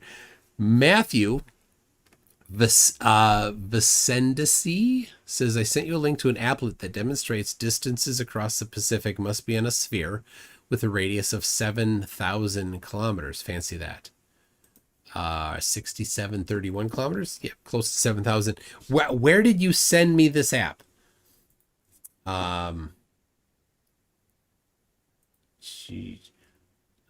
it email or DM on Facebook or X or Discord? Those are the best places to get me. And on Facebook, there is an MC Toon page, and there is my Michael Toon personal account. The Michael Toon one is where I more quickly have responses. So anyway, that's where.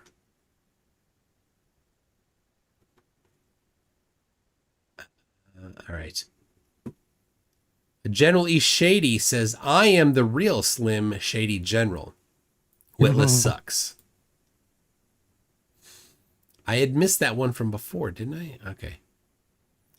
We've got PhD Tony says Bislin's model works at ground level, but is instantly falsified by observations at altitude.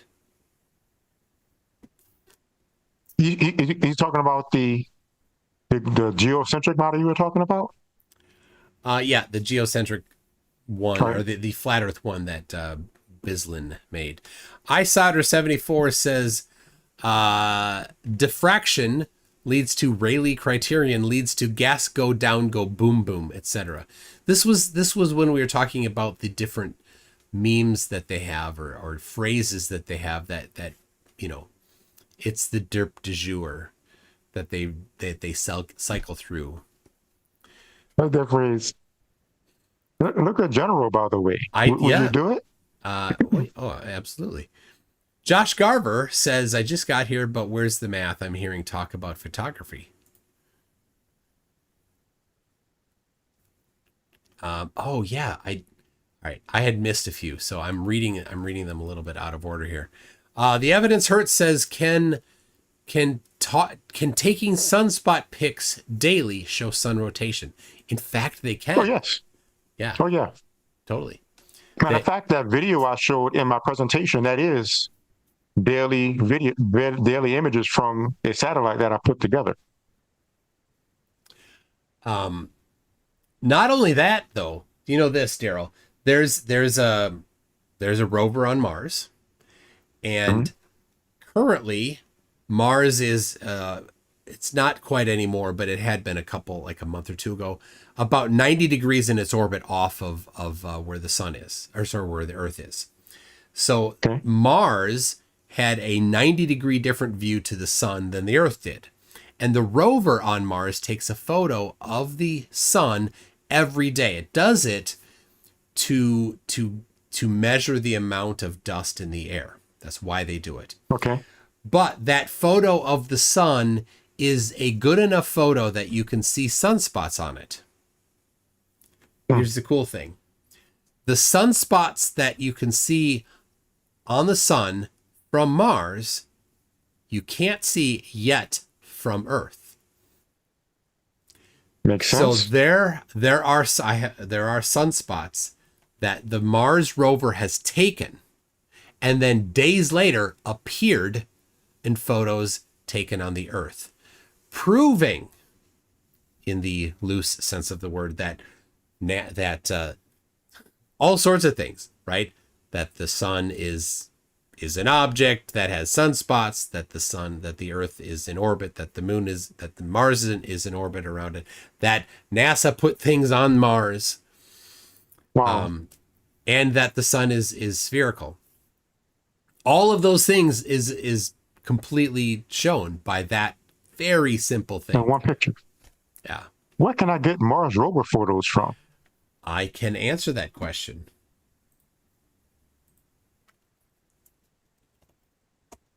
That might even help me with my research. I was talking with my mentor, and he was schooling me in the ways of research, how I should find one thing to focus on, like some very sharp thing. So I'll be thinking about that for the next week. Maybe I might be able to look into that data and see if there's some detail I can pick out. Yeah. Probably not likely, but I'll take a look and see. Let's see. Sunspots visible from Mars before they're visible from Earth. So let me get this up here.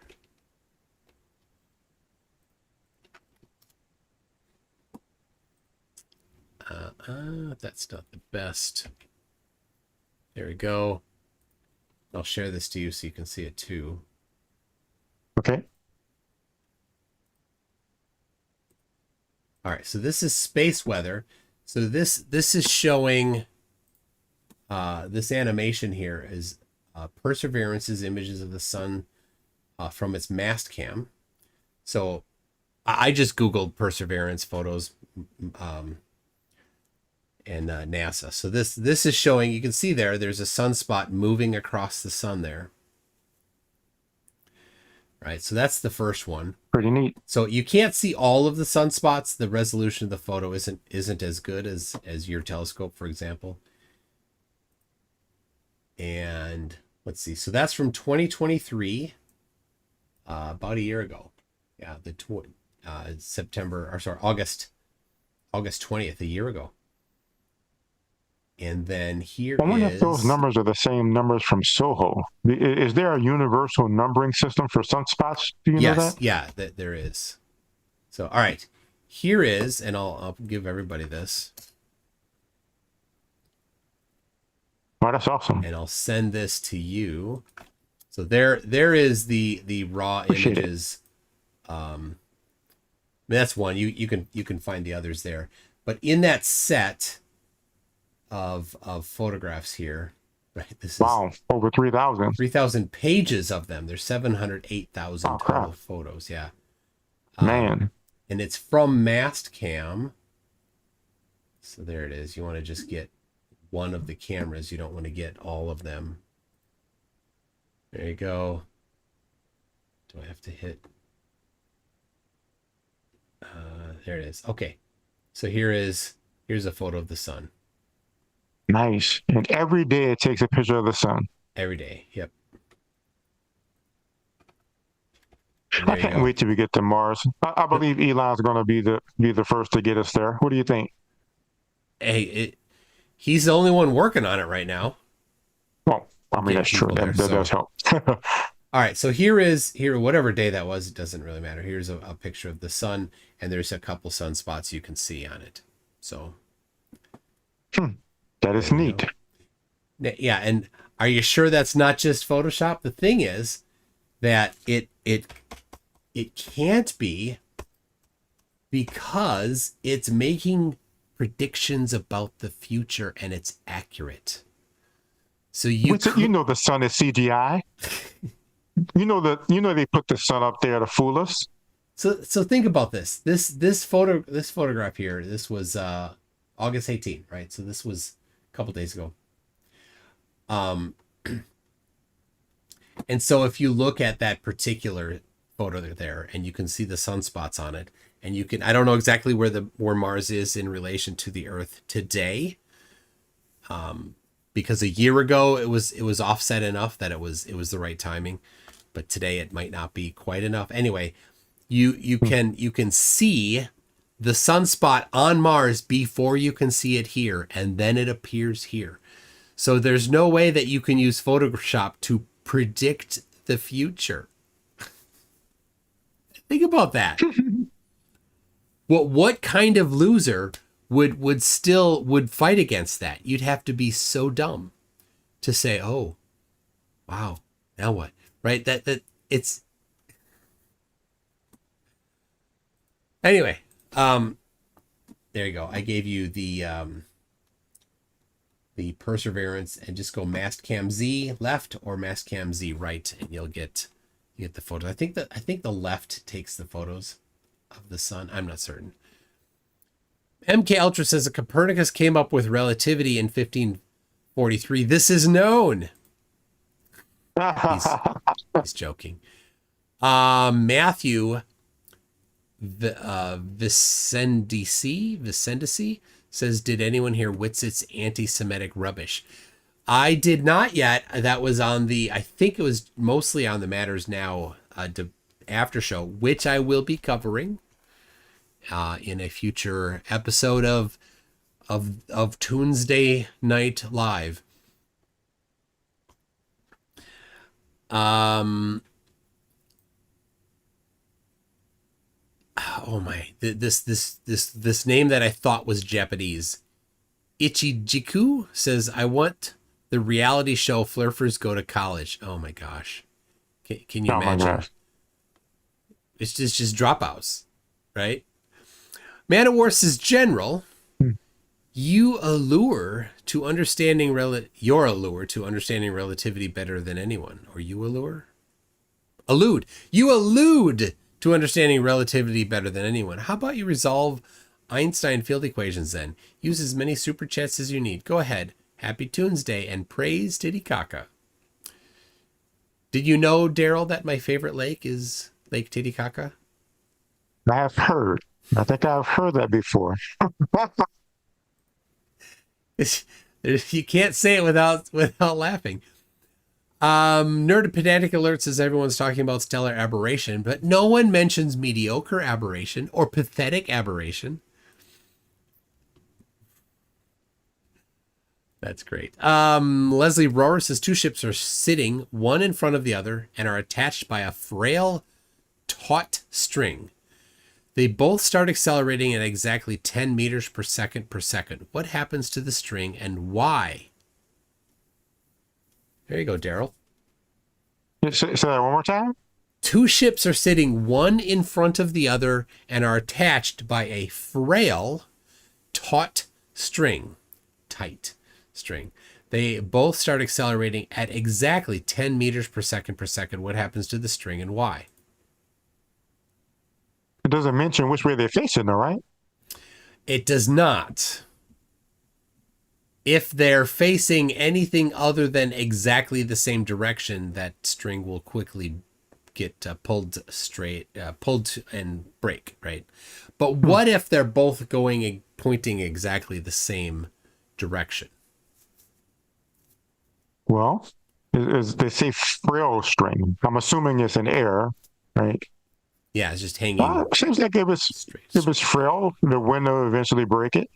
The wind would? If they're, the air, assuming that they're moving at a steady pace where the waves don't move the boats and break them apart. Like assuming everything is see the flat earth is going to go. See, he's saying water's flat. Water's perfectly flat. No, assuming that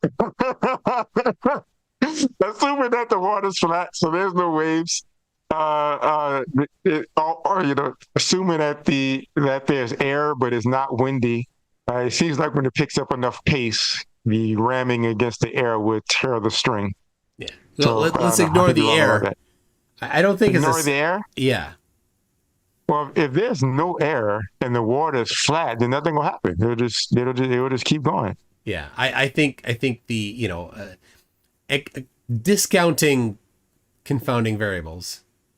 That's right. I think the string will remain tight since both of them are accelerating at the same rate. He said exactly at the same rate. So there's no waves and there's no wind that's going to break the string and the ship isn't rocking. So there you go. Oh, it says Daryl's camera has crashed. It hasn't crashed. It's because I was sharing my screen. Oh. I stopped sharing my screen. When I share my screen, I'm frozen. No, it's not. You're not. When I share my screen, the video of you in the Zoom meeting doesn't exist anymore. So my computer just takes the last frame that it got until I stop sharing. So anyway, Icy Spin says exact is different for both. Larry Scott says assume 2 railroad cars. Yeah, so that I don't know if they're looking for some particular variation. Is it a trick question or not? I'm assuming it's not a trick question. That it's just so what happens in string and why? Yeah, it stays tight because both are accelerating. Always come up. I don't know. This always comes up to Simeon says love the fake earth behind Daryl. Why do they every time I'm in any kind of stream or me, they always bring up my background. Yeah. And they always say the same thing. Why don't you have a real picture of the earth? But of course, if you have a real picture of the earth. Yeah, Simon, do you have a real picture of the earth from high elevation? Like all of the whole earth where, from ice wall to ice wall? Just send that. There you go. Nerd Pedantic Alert says, I will debate the dangers of AI technology with anyone who has seen Star Trek First Contact. That's awesome. Josh Garver says, I will also buy the book for anyone who wants to read it and or debate me that relativity doesn't exist. Steve Revell says, G'day, Toon. Thanks to Daryl for making Witsit cry. May there be many more opportunities to do it again. It was hilarious. Keep it up, guys. And he, after you did that, he's like, obviously, I'm not going to debate Daryl anymore. I believe he was scared in the first place because after the Allen and Toby debate, I saw the after party thing, and he was saying how he would put me in my place, and then he was sending me super chat after super chat. So I was like, I can't wait to get my hands on you. And we actually had a debate almost scheduled. And, he claims he never accepted it. The email seemed to be that it was accepted, but then it was pulled away, but whatever. But I found him in a Discord, and I challenged him very publicly. I got the video on my site. Oh. I really believe he just got shamed into doing it because I don't think he wanted to. But I went on to that Discord, and I kid you not, I had the recording. I popped in, and he was saying, I talked to PhDs, I talked to so-and-so. I happened to pop in at that exact moment. And I said, Witsit, why won't you talk to me? And it just went from there. And I let everybody know we could have debated today, because it was that day. I said we can, because Big Country pulled out. So we can get James and let's let him know it's going to be us two tonight. Oh, I don't have to debate anybody, and everybody wants to debate me. But like I said, if we don't debate, y'all know who's not letting it happen, right? And he just went on, yeah, I have so much stuff to do, he was making excuses. I have the rest of the recording there. But I really believe that that shamed him enough to where he finally agreed. He might actually not really do it this time. So the photo behind you, what's the source? Picture for so long that I don't even remember if it's a real picture or not. No, yeah. I just had it for a long time. And when I was making my background, I picked the color that I liked for my site, and I was looking for pictures that match, and I just happened to find that picture in my picture files. I'm in astronomy, so I have like a whole bunch of planet and sun pictures there. So I just was like, oh, this cool picture. The color looks right. I threw it in there. I didn't think about it. So I don't even know. I didn't even remember. Don't know. There certainly are some that are not actual photos, and they're generated. That's right. But there are many thousands that are real photos. So. But of course, Simon here, everything he doesn't like is fake because he's an emotional flat earther. He just cries and whines about stuff. He'll just say it's fake because it has to be for his religion. So exactly. It's probing time, says, Witsit claims he'll never debate you because according to him, you kept mentioning his kids after he asked you to stop. I saw that debate and know he's lying. He is lying. Yes. I've asked him, oh, you go ahead. Where did I say that? Give me the citation. Where did I say the things that you are claiming I said? And he never has shown it. And then other people have repeated it. I'm like, oh, show me where I said that. And all he has is that I gave a thumbs up to a comment that was mean. A thumbs up or a like. Yeah, that's all he has. Yeah, to somebody saying something about his kids. His kid was singular at the time. Now he has two. That's scary, man. That's it. Yeah, that's all he needs to defend himself from getting demolished by me again. That's fine. I enjoy crushing him over and over every time he pops up his little head. I mean, his gigantic ego head. Rick says, even working in engineering, the areas of math, etc., that don't get touched on often fade. Exactly. I haven't done integrals in my career ever. Right? I write anti-spam filtering software. I write email software. Okay. I spend my time reading the specifications for protocols. And when I'm writing code, when I'm, doing other stuff, I'm like, oh, I need to, deal with some email here and do something here and find a way to identify this particular flavor of spam here. Interesting. No integrals in those, so I'm definitely not polished on them. Deadpool 2028 says, not bragging, bro, but no idea what my IQ is.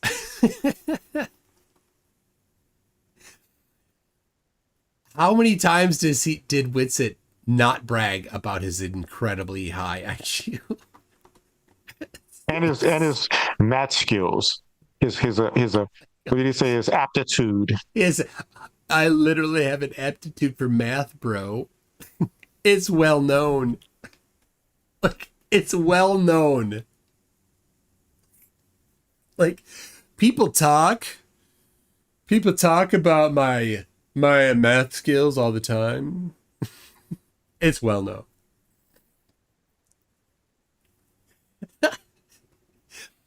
Deadpool again says, them drinking makes you stupid. General, no, I'm doesn't. Josh Garver says, shout out to MXXXD on my third super chat. And it is a congratulations time for Josh Garver. It's his third super chat. And by the way, tomorrow Max will be moderating a debate between myself and an Argentinian flirt. Oh, really? And Max, who is fluent in Spanish, being that he lives in Uruguay, will be assisting in translating. Are you serious? So you're going to be debating somebody who's speaking a different language? That's right. That's right. So we have a format where he'll present, I'll rebut, then we have an open discussion on that topic. So that open discussion will be the only time that's really like this interactive kind of a struggle. But I do know some words in Spanish, like I know that nosotros means yes in Spanish. Do you know that? No. Yes in Spanish is no, then a bunch of other stuff. Nosotros. Nosotros means yes. So and you might not know this, but nosotros in Spanish means actually it means we, right? Which everybody knows is French for yes. There you go. Oh man. Icy Spin says we don't have a model. Hold on. I got it. Model. There it is. Thank you, Icy Spin. Lord Illuminous Pooh says the most humble person in the chat, bar none. Oh, he says I'm the most humble person in this chat, bar none. Of course he is. Isider74 says Witsit couldn't stand his own words used against him, whining it's out of context. He has no issue cherry picking Einstein and others. He's a hypocrite who doesn't want anyone to see the real context that makes him worse. That's right. You That's why it doesn't exposed the crap out of him by showing enough context that it was relevant. Right? And then he's crying about because it's out of context, while he is the master of out of context quotes. That's right. And that's why I challenged him when he was hitting me with quotes and wanted me to accept them. And I said, okay, are the clips I made of you, are they accurate and proper? Oh no, they're out of context, but I don't accept yours then. How are you going to give me a quote? I'm sitting here talking to you right now about something you said a few months ago, and you saying is out of context. But yet, Einstein has been dead for decades, right? And you've never met him, and suddenly I'm supposed to believe you can put his words in context? Yeah.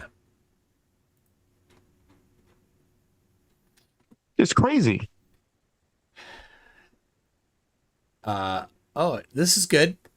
Josh Garver says, I offer free one-on-one tutoring in calculus for anyone needing it. Just reach out to me. Simon Mav, you need some tutoring. But Josh, can you start with third grade math instead of calculus? Because Simon needs to start down there first. He lacks the prerequisites. General says, here we go. Mike, do you want to have a debate? You pick the subject and I will show up. I have lots of clips to play of you. Modern day debate this weekend. Well, it turns out this weekend I am busy, but I accept. That sounds amazing, General. Here is the topic. The topic is measurements done by licensed surveyors of the surface of water. There you go. Let's have James. You want to email James? My email address is mctoon@mctoon.net. General, you can send an email to James. You can get his email address off of the channel and copy me on it, and we can do that. So next Tuesday might be good. 9 p.m. Central Time is good for me. You let me know. We can figure out a precise time. So anyway, you will bring measurements done by licensed surveyors of the surface of water. I will do the same. That's the topic. So. Oh crap! He didn't say any topic. He did. Right? I mean that. He did. The other thing that flatties like to do is they like to say anytime, anywhere. I'm like, oh, then I'll just pick my channel at whatever time works for me. Like, no, you said anytime, anywhere. Josh Garver again says, I would prefer to celebrate my third super chat with Icy Spin, who has a proper count on my super chats. So for some reason, Daryl, Josh Garver's super chat count is always number 3. Interesting. No idea why. Icy Spin says Ryan was unfair and grossly in love with Witsit. So that was an interesting thing. And I know why Ryan did that. But you were holding his feet to the fire and you were playing those clips of him, and Witsit was crying and whining, moderator, oh, he's playing clips of me. I'm saying things. Did you feel that Ryan was unfair to you? No, I did not, because we know that the Flat Earthers in a losing battle. We know that. So no matter, I expect, them to get the help because they need it. So if we really had a fair debate, if we really had a debate where you present your evidence, I present my evidence, you have to respond to every question. I have to respond to every question with evidence, with references. It's already over. So just the fact that I'm talking to him, I'm already leaning over into a realm where I know I'm giving him some leeway, even giving him the space, because he doesn't have anything. We already know that. That's a great point.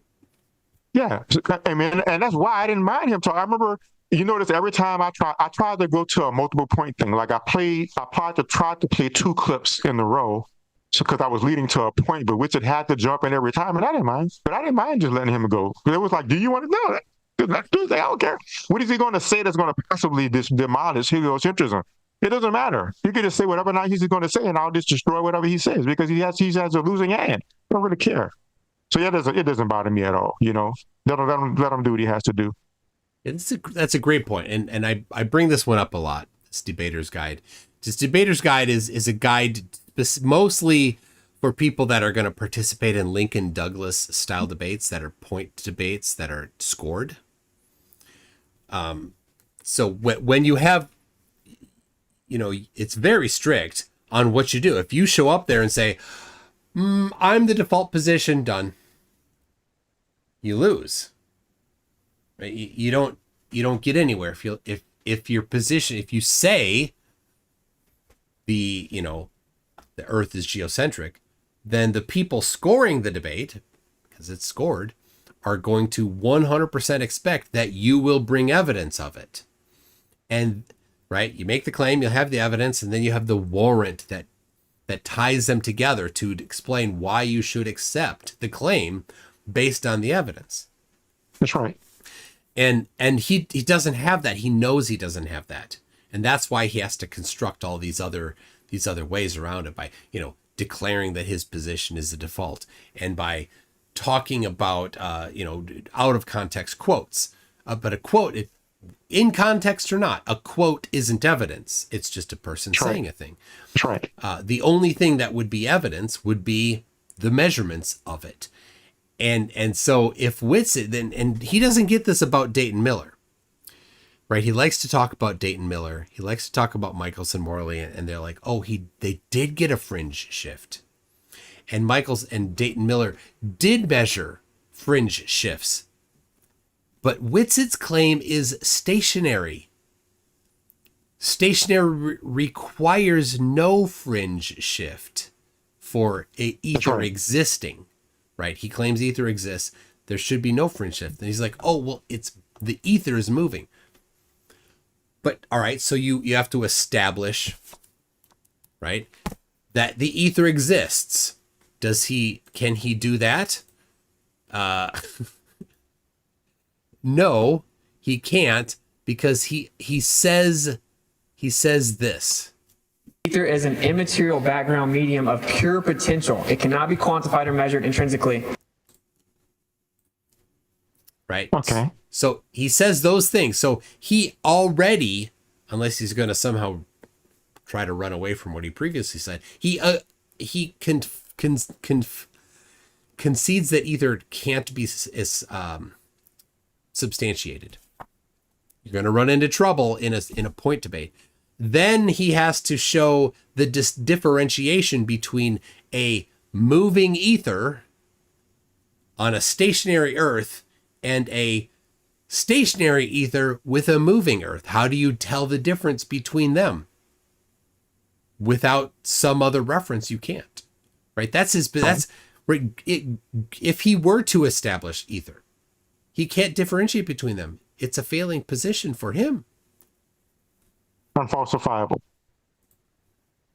He can't differentiate between them. Leslie Rohrer says, sorry, this is about his ship with the tight string, that is spaceships.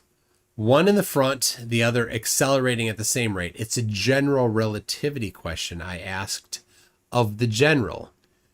Weird answer. Okay. So it's yeah, they're in separate reference frames. Chaucy. Yeah, so the length between them will vary, right? It's not Newtonian. Okay. All right. Lord of Luminous Pooh, I think this is some Spanish, says si et te a mi cata por favor. Siete te amicata. Siete te I don't know. Mi español es no muy bueno. No Spanish. I took French. See, you did get the last part of my Nosotros translation. Who likes the movie Blue Streak? I remember hearing that name before, but I can't say I've ever saw the movie or know what it's about. Flat Earthers like the movie Yellow Streak. Dave Kircher says, thank Titicaca. It's two Take Tunes Day. I just got here. So take two can begin. So take two can begin now. Once more from the top, please. Oh, Daryl, we got to back it up. Okay. I'm kidding. PhD Tony says, Ryan is a great guy in a tough position. Yeah, to Ryan's moderation. 5 years ago, James's moderation was pretty rough. And since James got busy with his PhD and Ryan has done a lot of moderating, I think Ryan has done a better job. And different moderators have different things that they're trying to do. Modern day debate has a goal of having, lots of views and getting and earning some money. That's one of the main goals of modern day debate. And there's no problem with that. So doing things in that direction makes complete sense.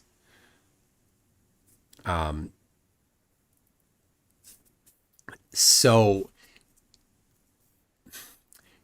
keeping and then Ryan is like, he wants to stay out unless it needs to be steered. That's great. Some moderators have much more hands-on. They're like, well, the topic is this. You need to get back to that topic. So when I debated last week with that frog guy, Watch Frog, whatever, and his entire 10-minute presentation, his presentation was supposed to be showing that his claim of the moon landings being a hoax. He never once talked about it. Right? A hands-on moderator would have stepped in within the 30 seconds or so and said, hey, this is your chance to provide positive evidence for your claim. But Dr. J, who was the moderator, didn't do anything. Right? That was his style. Fine. That's his style. Different moderators have different styles. I think for myself, I think if somebody's getting off topic, then the moderator should bring them back on topic. And especially if they get way off topic and on modern day debate, several times people have used that soapbox to make accusations of people that weren't even involved in the debate, or sometimes people in the debate, but more likely other people that were not involved in the debate, of doing things with children that you shouldn't do with children. Right? Howard has made the claim that some, major political figures have done those things in a debate not related to that topic whatsoever. A good moderator would say, you're not a chance. So here, Thomas Jackson says he strongly disagrees. The lack of holding speakers accountable and having zero oversight, allowing speakers to employ any tactic and lie with impunity, has ruined discord on this platform. You mean on modern day debate? I don't know. I think there's, I think he's a little too loose on that. And so I would say that Ryan getting on Daryl a bit, right, of what you did was okay, but you were making a good point.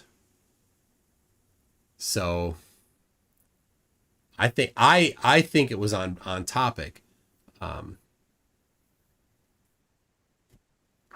So which point in particular now?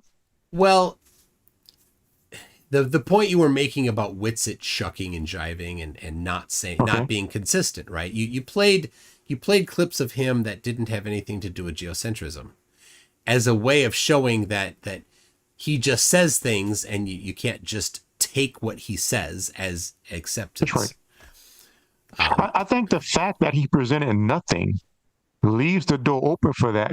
What could he no evidence, no references. I can't. Yeah. What am I going to address in his opening? He might as well have just been saying la la la la the whole 10 minutes. As far as scientific evidence goes.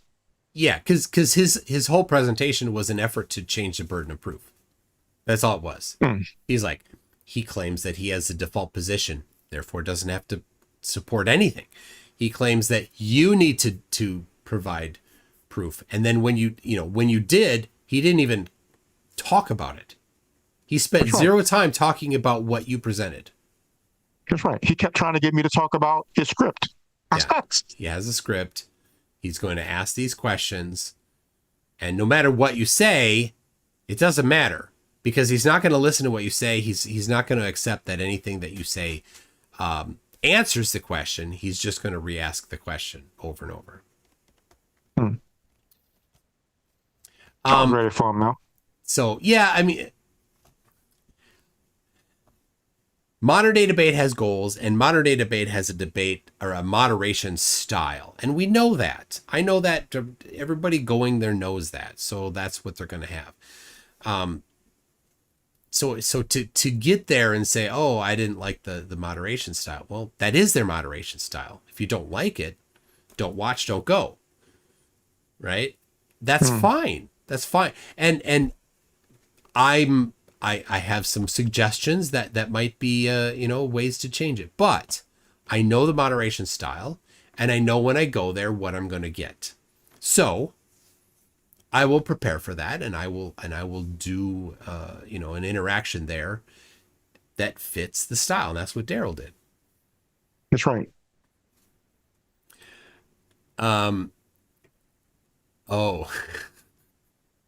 Tim Davidson says, I feel icky translating it, but Lord Illuminous Pooh said, sit on my face, please. In Spanish, I think. Oh my gosh. Lord Illuminous Pooh is getting me to say things in Spanish that I would not otherwise say to him. Daryl,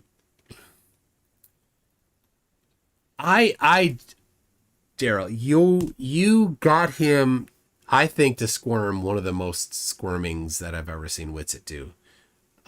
Awesome. The asking him to actually do the math for the kinematic equations that he had been using in order to, in his attempt to disprove gravity, to replace gravity with 9, to come up with a 9.8 meters per second squared without using gravity, just using a kinematics equation. Like, that's just a measurement. He knows that. He's heard people say that. It's just a measurement. We can predict it. And you went through that. You showed how to predict 9.8 meters per second squared. And I have a $10,000 challenge specifically with Witsit in mind to predict the downward acceleration.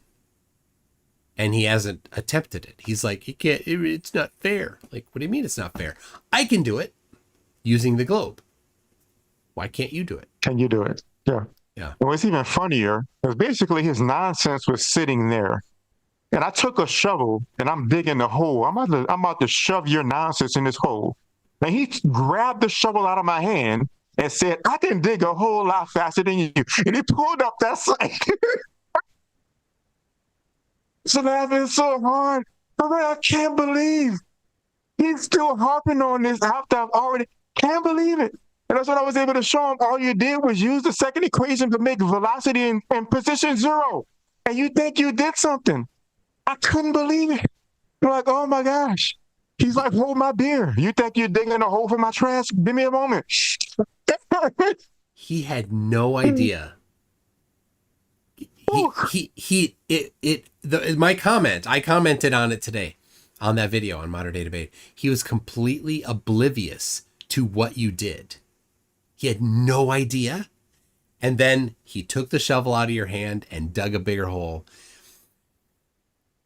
And all puffed up chest, all giant ego, all so excited about what he was doing. And then he handed it over to you and you again just said, you don't know what you just did. And all the other flurfs are completely oblivious to it as well. They don't know. I know. That's the sad part. That's the only sad part. It was lost on them. It's the funny part. I got you. All right. Well, we've been talking for quite a while, Daryl. This was great. Thank you so much for this. It was an absolute fun debate to watch. I had read the comments first on Modern Day Debate, and of course the flatties always take a victory lap. But some other people they didn't like your playing his audio. They're like, I'm a Glober and I didn't like that. But I think that what flatties do is flatties go to debates and comment, I'm not a flatty or I'm a Glober. And then as if they're not. Ah, I see. I don't know. Very possible. I don't know. Because the people in there, I'm like, I don't recognize these names. Right? They're not Icy Spin and Max and these people here. They're not these people. That's right. In there saying, I'm a Glober and I didn't. It's names I've never seen before. Now, I'm not on the Modern Day Debate comment section enough to recognize any of them. But anyway, those people aside, the others in there, they're like, yep, that was it. Daryl nailed it. So good job. Awesome. Thanks, man. Thanks for having me here. I appreciate it. I'm a big fan. Remember the compliment I got? I'm going to the chat, one of the first ones. And the guy says, you are the Black MC Tune. I said, that's the great compliment. Somebody else replied, it's not a compliment. But I took that as a great compliment. So yeah, I'm a big fan, man. I like what you do. And of course, I got the Eclipse. I got that idea from you. I saw you do that. I was like, man, that was awesome. And it was rolling in my head all the crazy stuff you said. Man, I know what he said. I just got to go find the video and let me just make the clips and make it happen. So so I appreciate your example. Well, that's great. Well, thank you very much. And I'll be looking for your next debate on there. And tomorrow I'm debating this guy from Argentina, 6 p.m. Central Time. Be looking for that, everybody. And Daryl, don't disconnect on the Zoom call, but everybody else, we'll see you later. What? Oh, the audio or the video got messed up again. Hold on a second.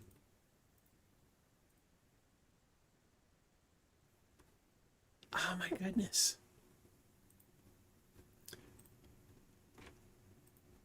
What? All right. Hold on. The video needs to completely load. Whatever. Take technology. Sometimes you love it, sometimes you hate it. Where else? They'll spot you, it's motion, not in the fact, then charges back up. It becomes like etherically displaced. Yeah. You start to see it charge up once more, and it goes back like it did before. Once it becomes like etherically spaced, you see it charge up and take its place. Oh shucks, ain't that so? That's how moon phases work, fam. Pass the dresser.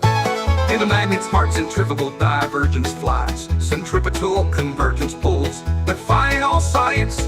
Etheric whispers sing, light and shadow blend, magnetic cycles spin, where physics seems to end. In the ferrocell image of a magnet, it actually goes into its inertial state, then charges back up. It becomes like etherically displaced.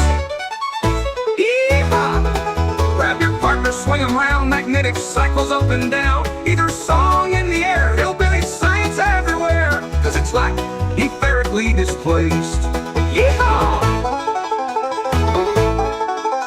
Yo, belly on up to the Witsit word salad buffet. Who has light vinaigrettes?